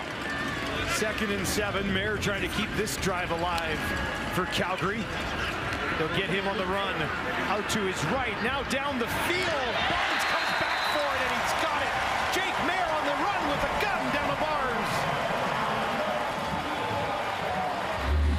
Yeah, I talked about this at in the first half, that Mayor's biggest improvement to me is his ability to throw on the run and to throw off schedule.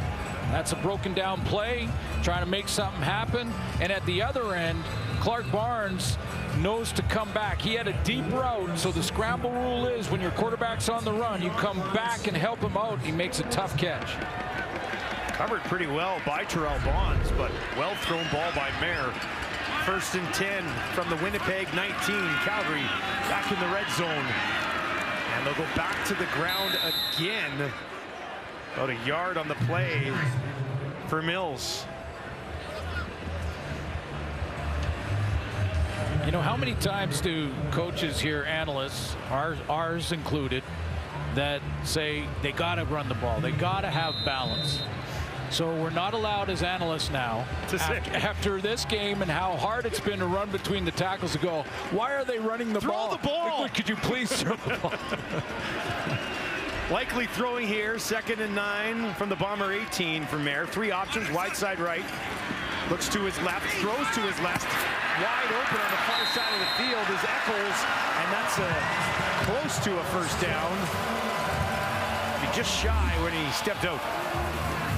Working with Mark and Michelle, but they switched positions. Michelle's usually the inside guy, Eccles the outside guy. They switched it, and both defenders went off with Mark and Michelle. That was the influence there, and then that allowed Jake Mayer to throw on time and get it to Eccles. 3rd and 1. Tommy Stevens into the game to do what he does best. Pick up a yard or 2. Pushing ahead, he's got it. More than enough, almost all the way down to the Winnipeg 5. And Big Tommy takes care of business.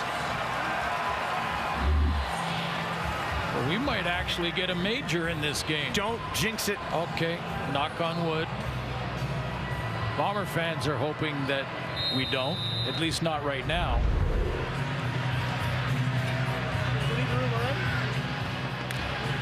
First and goal from the Winnipeg 6, closest anybody's been to finding the end zone thus far here on a Saturday in Calgary. Mills to the left to Jake Mayer. Mayer keeps it. Now he's in trouble, throws it down towards the end zone and just had to get rid of it. Begelton was trying to get over there, but pressure in the face of Mayer, and he managed to avoid a sack.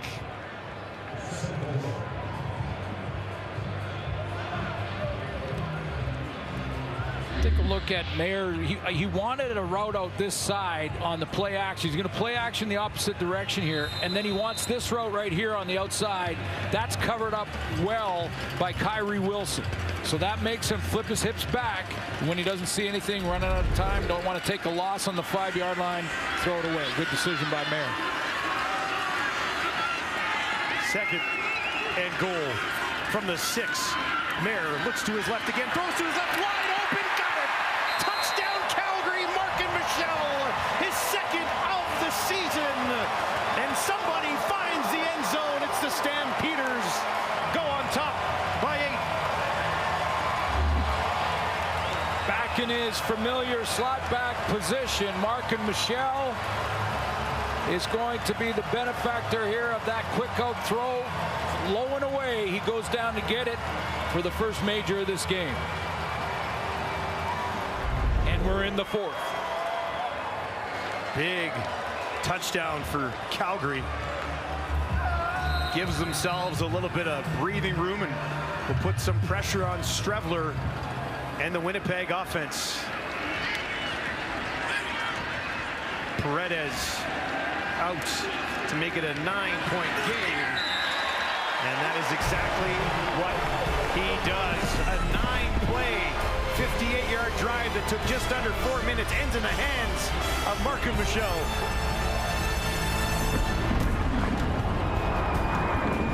Eccles. He is going to play man against him. Now, if he wants to switch this off with his teammate Evan Holm, well, he has to do that well before this happens. So he takes that one, and Holm takes the inside route. As it turns out, Terrell Ford stayed locked into his man, and Holm had to bubble around, and there's no way he's going to get there on that quick out route. 5th passing touchdown of the season for Mayer, the 2nd to that guy. Merkin Michel returned to the club last year, has fit in extremely well. And I will say that Evan Holm, it's always, or usually 90% of the time, was when Richie Hall and I were teammates, the inside halfback's job to communicate to the corner, if you're switching, that you're going to switch. If they're going to cross, you got to communicate that out from inside out. It's not necessarily the corner's job.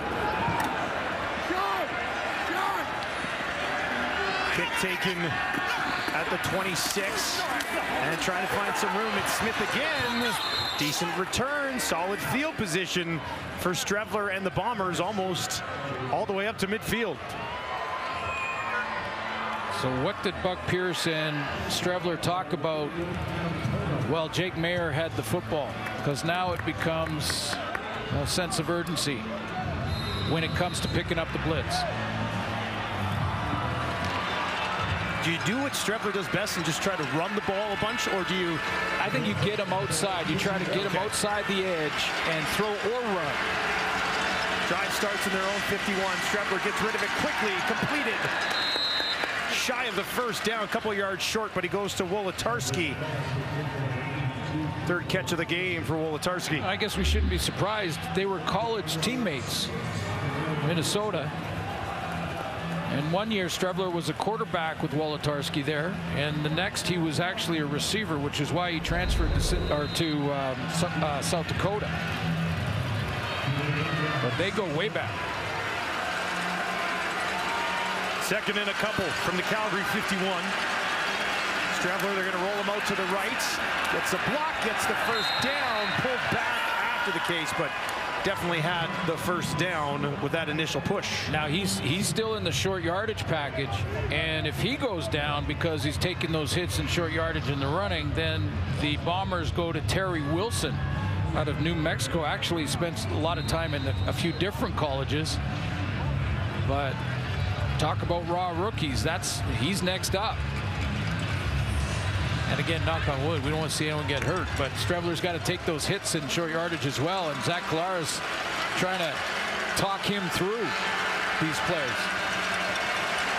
From the Calgary 47, 3 options out to the left for Strevler, looks over the middle, throws over the middle, and that one in and out of the hands of Josh Johnson. Yeah, rookie, 24-year-old Josh Johnson out of Tulsa. Got a couple out there, Jeremy Murphy as well. It's been one of those starts to the season for the Winnipeg Blue Bombers. And they're staring 0-4 in the face here. Strevler trying to change that. 2nd and 10. This 3-man pressure from Calgary almost got there to get it away. And it is knocked down. Josiah Coatney has been involved. That one was thrown right at him. Can you imagine? 6'4", 350, pick 6? That would have been something. I think he has an interception in college, but thinking about a 350-pound defensive lineman running with that thing, well, first of all, you wouldn't see the ball. He tucked in under that arm and somewhere below that 74, we wouldn't see it. This is a deep field goal attempt. Castillo 3 for 3 already. This one from almost midfield has that wind at his back. Castillo, that kick is up. Flag on the play. He actually knocked it through from 55. Got Brooks back there too. The tricky part of a long field goal. Oh, Winnipeg. Procedure. Winnipeg, number 64. It's 5-yard penalty. Remains 3rd down. Well, that'll be. They're leaving him out there for a 59-yard attempt. Like we said, there's been a pretty strong wind going in that direction. If you look at the flags right now, it's buzzing out there. If he hits the same kick he just hit, he'll make it good. Castillo. But if he doesn't, Brooks is back there. From 59 yards. to cut into this lead. The kick is up. Doesn't have enough. Got it. Castillo from deep, from downtown 59. He knocks it through with just under 10 minutes to play. Sergio Castillo. The deep shot. Had a little bit of room. Well, we've been talking about how both these teams are sticking to the run attack. For more on why, let's send it down to our coach Lapo.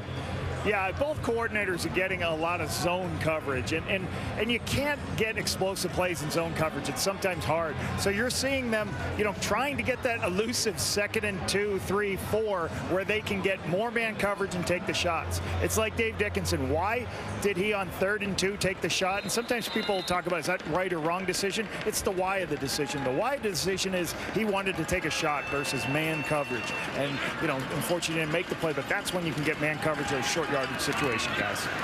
Thank you, Lapo. Barnes with the completion. They have now updated that Sergio Castillo field goal to say it was a 60-yarder, which is a franchise record, and it's the longest of his career. At 60, previous was 57. That's a big kick. And to get it to a one-possession game. I mean, crucial, clutch kick after a penalty and a chance to think about it longer. Clutch as they come for Castillo. Got all 12 points that Winnipeg managed to put on the board. Now it's a Market Michelle. Barnes and Beggleton to block. 3rd time today that they ran that play, and this one will pick up a 1st down. Cam Eccles is injured down on the field here by the numbers on the near sideline. See how deep Market Michelle is on this play, and that's a little bit of a tip to the Bomber defense that he is going to just sit back there in that little hitch screen. And as you mentioned, they've run that play a few times. I think one was brought back to because of penalty.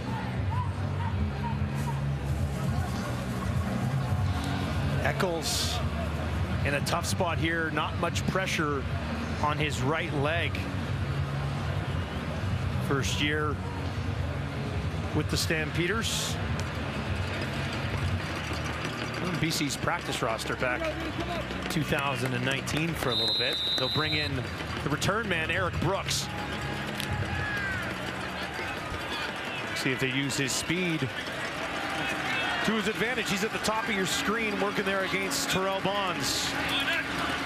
1st and 10. Other side of the field, back to Michelle again. Same play. They'll take him down at the 50. Take a look at the injury to Cam Eccles. Talking to Dave Dickinson this week, you could tell he's real excited about his receiving core, and over the last couple of years, that's a non-contact injury. Hopefully that's not his Achilles. That's often how it looks, but just cross our fingers that's not. He's been real happy with the fact that finally they got a team where Jake Mayer can see the same receivers practice after practice, and it's not a good sign. 2nd and 2. Tommy Stevens. They'll spring him out to the left. Stevens goes down. And this is a pen on the spot. I don't think he got the 1st down. It'll be 3rd and just under a yard. Yeah, I don't think he wanted to go down there. I don't think he was hook sliding. Stumbled a little bit? Yeah, I think he may have slipped or tried to cut it up. He was trying to find a place to cut it up and take it north-south, but right about that, well, he kind of stumbled. When he stumbled, and then he ran into his own guy, and Eric Brooks. So they'll do it again, this time needing just a yard. And he's got it. 1st down, Calgary, with the clock ticking down. A nice drive for the Stampeders to put this together after that big kick from Castillo. Still lots of time in the ball game, but they're working that clock well with a 6-point lead. Well, that's the point.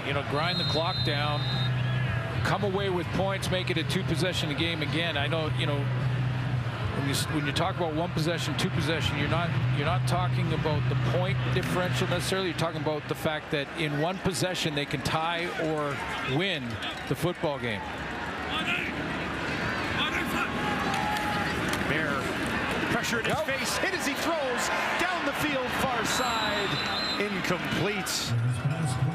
Mayer took a pretty good pop at the end of that play. Pressure coming. Is it Cromdy coming again on this blitz? I believe just a little bit of a delayed blitz and then straight through the B gap between guard and tackle. Mayer thought he had a little bit more time and it closed quickly. Need a little bit more, I think, to get into Paredes' field goal range, especially into the strong wind here at McMahon. From the Winnipeg 46. Mayer near side. Philpott's got it. Doesn't have the first down, but takes it down to the 42. Real good drive to chew up this clock. Cody Grace will come out to kick it away. But if Cody Grace, and he'll want to angle this and make it a real long field for Chris Streveler.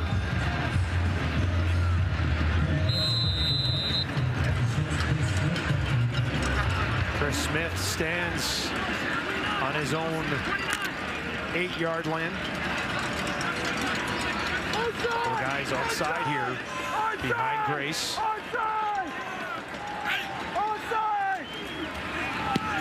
Grace will get it away. Telling him he's got to go get it. There's two guys on side. One of them's Dozier. And Smith will get back there and take the knee. We got a 7-point ball game. Streveler trying to get the Bombers back in it. That commitment. 1,000 miles. Streveler over the middle, sliding down at midfield. Of course, it's Nick Dembski who moves his team onto Calgary's side of the field. Yeah, you get the veteran involved, and you know, I wouldn't be surprised at all if Nick Dembski in the break when Jake Mayer was putting together that long drive, he probably said to Streveler, look, let's get on track here. Let me run a dig route. Let's get going.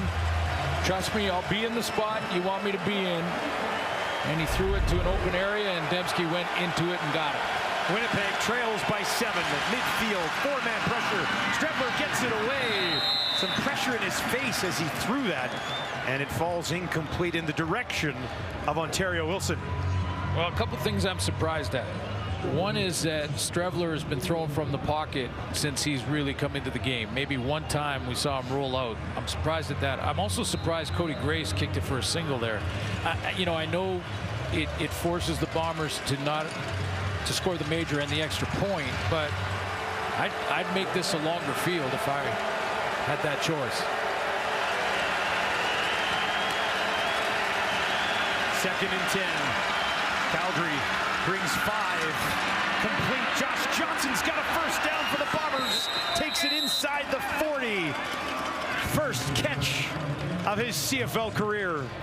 Streveler sees two things here. He sees Brandon Dozier come out, and he sees he's been working on this crossing route for some time, you know, since he's come in. But he sees Cameron Judge bury himself in the line of scrimmage and Dozier come up too. Both of them were delayed blitzing, and that crosser was finally there for Streveler. Winnipeg marching here late from the Calgary 36.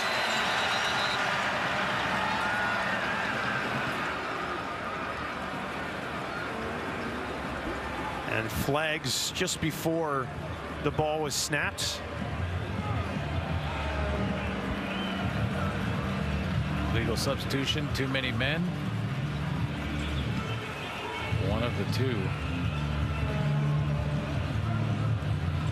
Johnny Augustine left. Okay. Procedure, Winnipeg, number 67. It's 5-yard penalty, remains first down.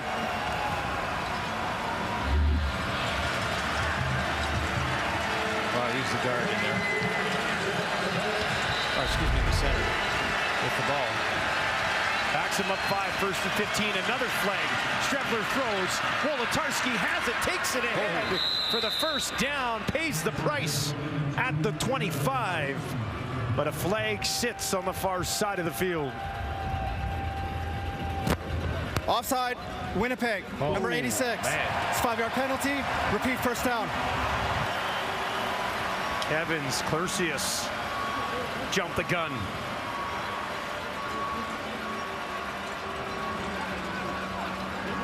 Rookie mistake. 1st and 20 for the Bombers.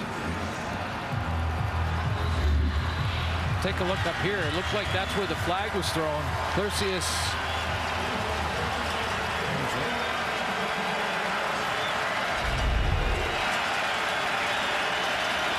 Backed up now, out to the Calgary 46, 4 options. Out to the right for Strebler. 3-man pressure, ton of time. Down the field, in behind Josh Johnson, who found a spot in that zone. But it falls incomplete. And the guy that I believe dropped into that was... Timeout, Winnipeg. Mike Awe, and Awe drops here. This time both linebackers, Awe and Judge, are going to get back into coverage, and Awe just distracts it enough. But you know, this is Josh Johnson, who's a young receiver, and in that zone, if he gears it down about 3 yards away from where he is, he's got a chance for completion, a big play. And because he had some running room after the catch as well, but he ran through that spot and right behind Mike Awe. 2nd and 20. Calgary crowd trying to get behind this defense. Please no mini kick here.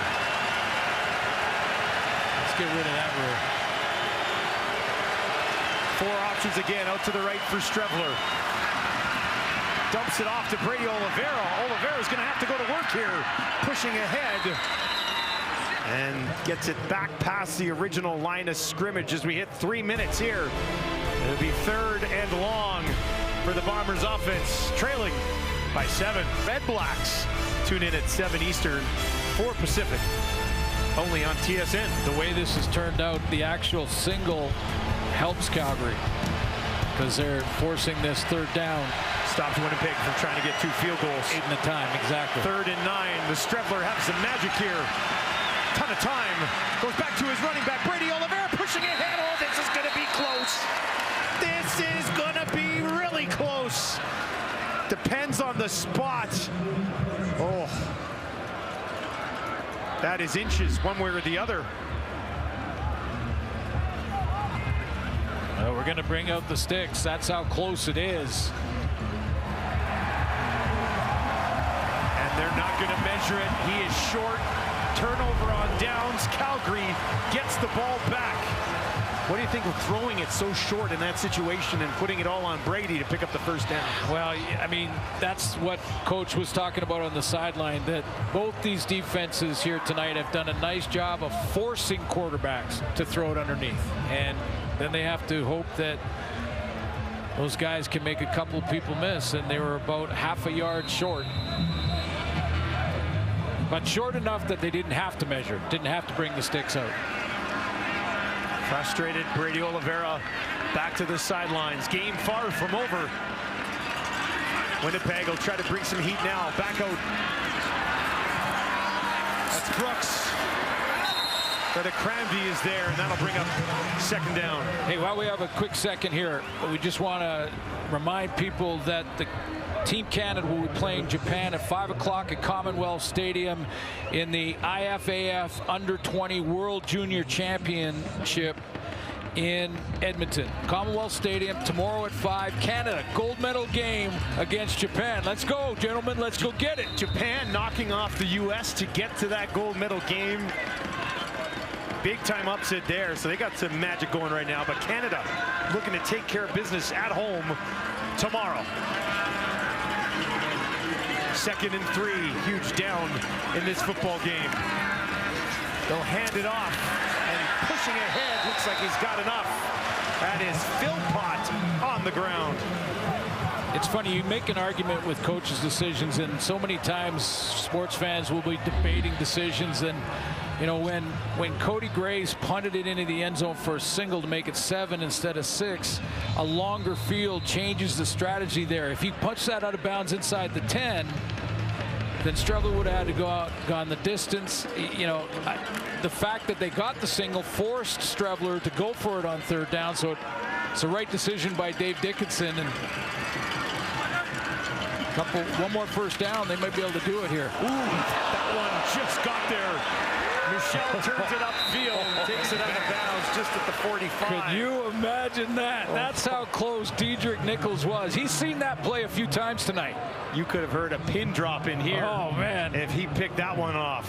He took it. He took a shot at it. Playing the play. Here he goes. They did it automatic, and no!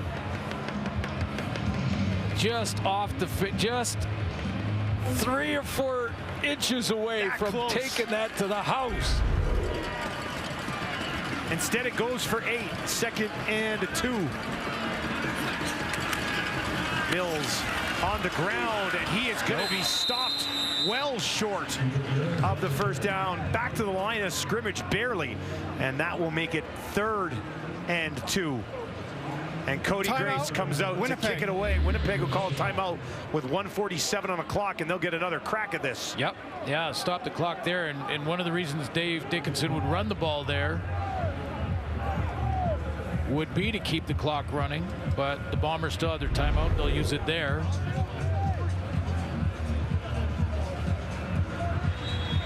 Returners have been close, too. Interesting day for special teams. Sergio Castillo earlier in the quarter tying the 2nd longest field goal in CFL history. Yeah, how about that? I remember that one. The Ridgeway one, eh? That was 1987, and I was the holder. I told Ridgeway it was wind dated. 63 the record, McCallum. Smith takes it up the middle, stays on his feet. Great effort to get it out to the 35 for Chris Smith, who they really like to follow in the footsteps of Janarian Grant. And Streveler comes out 94 seconds, sets the scene here. But now getting him on the edge becomes a bit of a challenge if Buck Pierce is going to try and do that now, because the longer you hold the ball as the quarterback, the more that 134 disappears on you. So he's got to be efficient now in the hurry-up offense, not the regular offense. If you are just joining us, Zach Collaros injured in the 1st half, tried to come back, could not, has not played here in the 2nd. Streveler's time to shine for Winnipeg. Takes off right up the middle, dives ahead underneath Cam Judge, and gets a decent chunk on 1st down. They're going to give him just 5, I believe. 2nd and manageable with 1:27 on the clock. Yeah, and Michael O'Shea's used his timeout, used it on the change of possession there, so Streveler's got to manage the clock from the field. Up to his 41. Flag here. And that play is blown dead. Procedure, Winnipeg, number 66. It's a 5-yard penalty, remains 2nd down. 2 procedure penalties against a couple of veterans on this Winnipeg offensive line. Kolinkowski, and now that's Stanley Timer, Bryant. please reset the clock to 1 minute, 22 seconds. A 14-year veteran. Now, a different single caller is a different voice, even though there has been a package for Streveler at quarterback and short yardage. And we're in week 4 now. That shouldn't be an issue. 2nd and 10. Streveler with time over the middle. It's Johnson again, makes a move. Stopped just short of the 1st down. Well, 2 things, though, that Josh Johnson need to get out of bounds. And if you're short, you're going for it anyway, but stretch that thing out to the sideline. Yeah, save some time. 3rd and 1 from the 45. Calgary can stop this. I That'll pretty much do it. Streveler's going to stay in the shotgun on 3rd and 1. Turns, hands it off. Brady Oliveira's got it.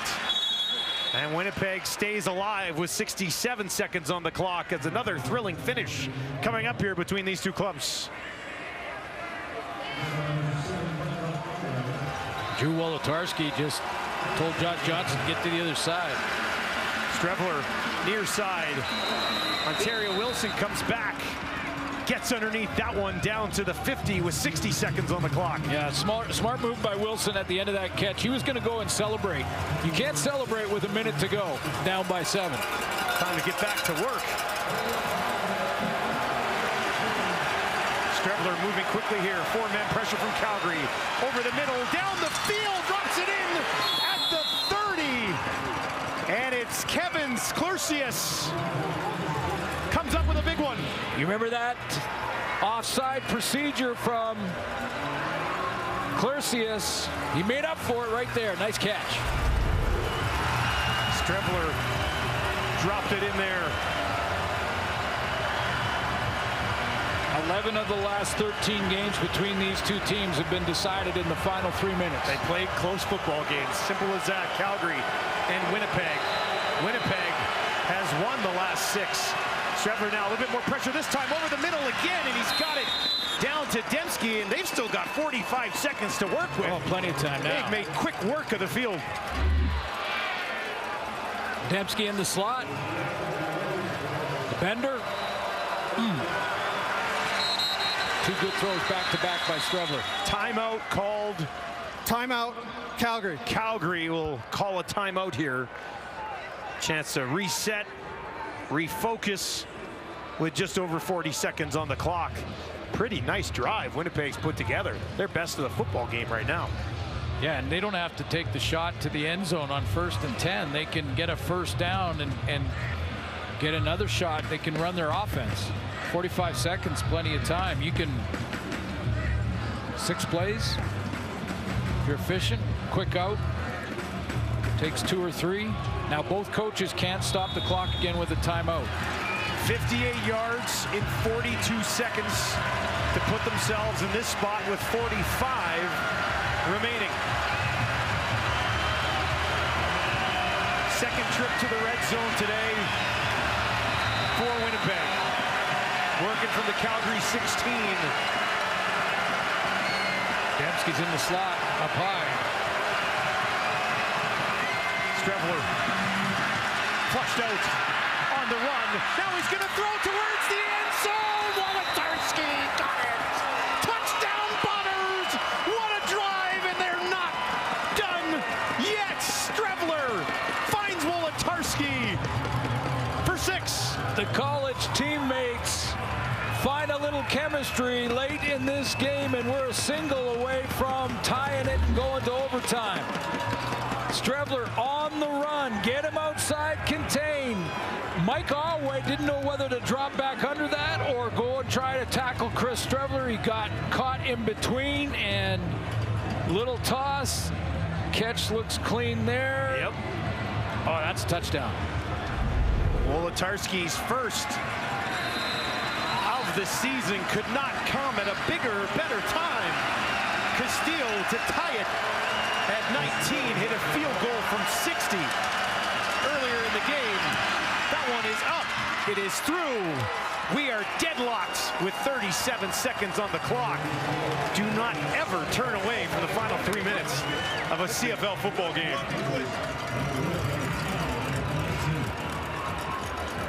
Couple of college teammates at Minnesota getting back at it. They move Drew Wolotarski into the slot back position with all their injuries. With Dalton Schoen out of the lineup. Wolotarski, a 7-year veteran.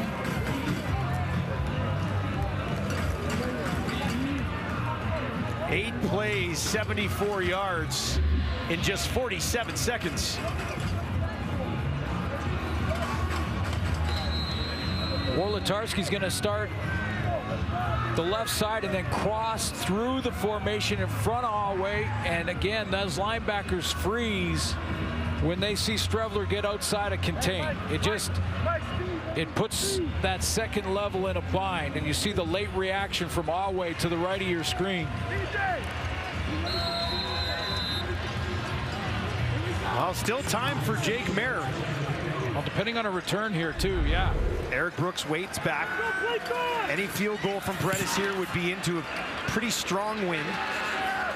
Brooks takes it, brings it out to the 10. Now the 20, and that is where he is tripped up. Big tackle with just 31 seconds on the clock, and Jake Mayer is going to have to take that ball probably at least 40 yards here. Well, you need two plays 15 plus for sure. And keep in mind, we're deadlocked here. It's not like they're down by one. No. So he certainly doesn't want to force a mistake at this end of the field.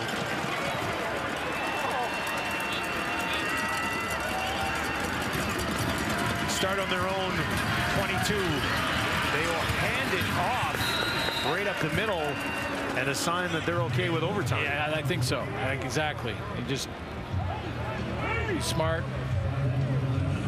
They're into the wind. You know, even to get into field goal range, they'd have to probably get to the 35, maybe the 40. Maybe the 40 with who their kicker is. Yep. But it is a good wind here. So yeah, you would have been looking that far down. 2nd and 5. Clock ticks inside 10. One more handoff to Mills. Hangs on to the ball with 3 seconds on the clock. Little OT. Overtime looms on a Saturday night in Calgary. As the clock ticks down to 0. Well, we talked about 11 of the last 13 meetings between these two teams have come down to the final 3 minutes. This one, we're going to need a little bit of extra time to determine a winner tonight. Strevler drives the field late and finds Drew Wolotarski, who's just a... Welcome back. We have overtime here in Calgary. Here is a look at the rules. Maximum of 2 mini games. Each team scrimmages from the opponent's 35 after a touchdown. The team must go for 2, and the team who scores the most points in the mini games will earn 2 points in the standings. Still tied. Calgary won the toss. Calgary won the toss, so they got the choice to either go on offense or defense first. They've chosen to go defense first. That allows Dave Dickinson's crew to know exactly what they need to try and win on their turn. They'll both go with the wind at their backs in this first overtime. If we go to a second, they switch ends. Wind has picked up here, actually, as we get into overtime, but at their backs right now. Winnipeg will have first crack at it. Strevler, fresh off that momentum of a game-tying touchdown, as Brady Oliveira to his right. Hang on tight, everybody. Overtime begins. Saturday night in the Canadian Football League. Pressure in Strevler's face, gets it away. Ontario Wilson hauls it in and stays on his feet. Still going. What an effort by Wilson. Takes it down inside the 15. Can you imagine if he actually gets set free there? Well, that's a big play, and because you don't have to worry about the clock here, then the sideline doesn't matter. So he understands that. That's a young player figuring that out. Now I could just try and get everything I can. Every inch matters, and he gets up the field, makes a couple of guys miss, and they're in striking range now for the major. They spot him at the 16, which is exactly where they were when they threw that game-tying touchdown.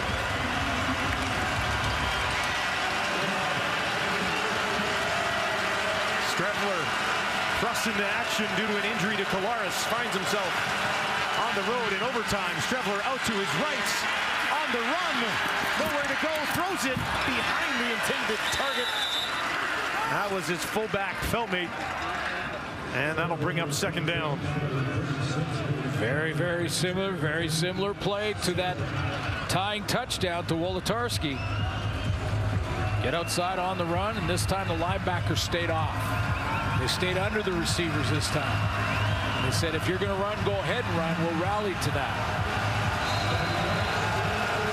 The Bombers just 7 of 22 on second down conversions so far in the game.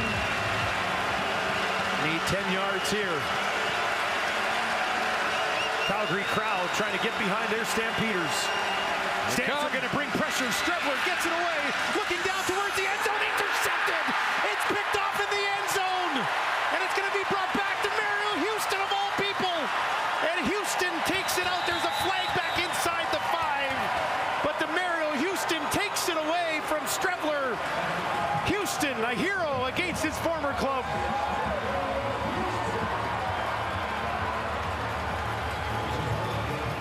Oh, wait, there's a flag on the field, and they're talking to Michael O'Shea. Yeah, they're talking to O'Shea here. Which means it's against Calgary.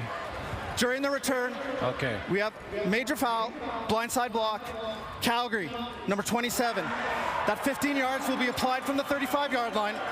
First down, Calgary. Okay, so let's look at the pick first. And you're right, Dustin, it was full-on blitz. Full-on blitz that Chris Strebler was facing, so he knows he can't block them all and had to try and just throw it up and hope that Dembski could get there, but it's well underthrown, and DeMario Houston just says, look at this, it's safety, it's linebackers, they're all blitzing. So the hole, because the safety's out of the middle in Malcolm Thompson, is to Dembski, but well underthrown, and Houston makes him pay. Because of the penalty, Calgary starts, though, from the 50. Remember, Wind will be at the back, near side. Beggleton's got it down to the 45. Calgary knows what they need. Yeah, but that's an interesting point, because the penalty, when you take over in overtime with your turn at the 35, you're in field goal range already. Yeah. Now they're not. They've got to earn another first down or two. We did see Castillo hit one from 60 in this same direction. Yeah, but with the wind.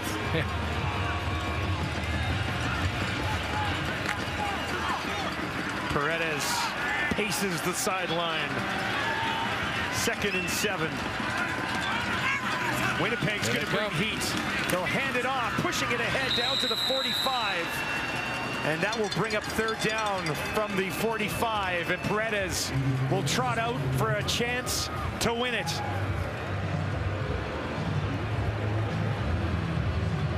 .45 means it's a 52-yarder. The tee will be placed right down the middle. And that's why they ran to that spot, confident with the wind. That Paredes is back, and his accuracy. He can do what Castillo did, going the same way. Just inside his career long at 53. Paredes to snap a 6-game losing streak against the Bombers from 52. The kick is out! Got it! Paredes walks it off for Calgary! And they win a thriller at home.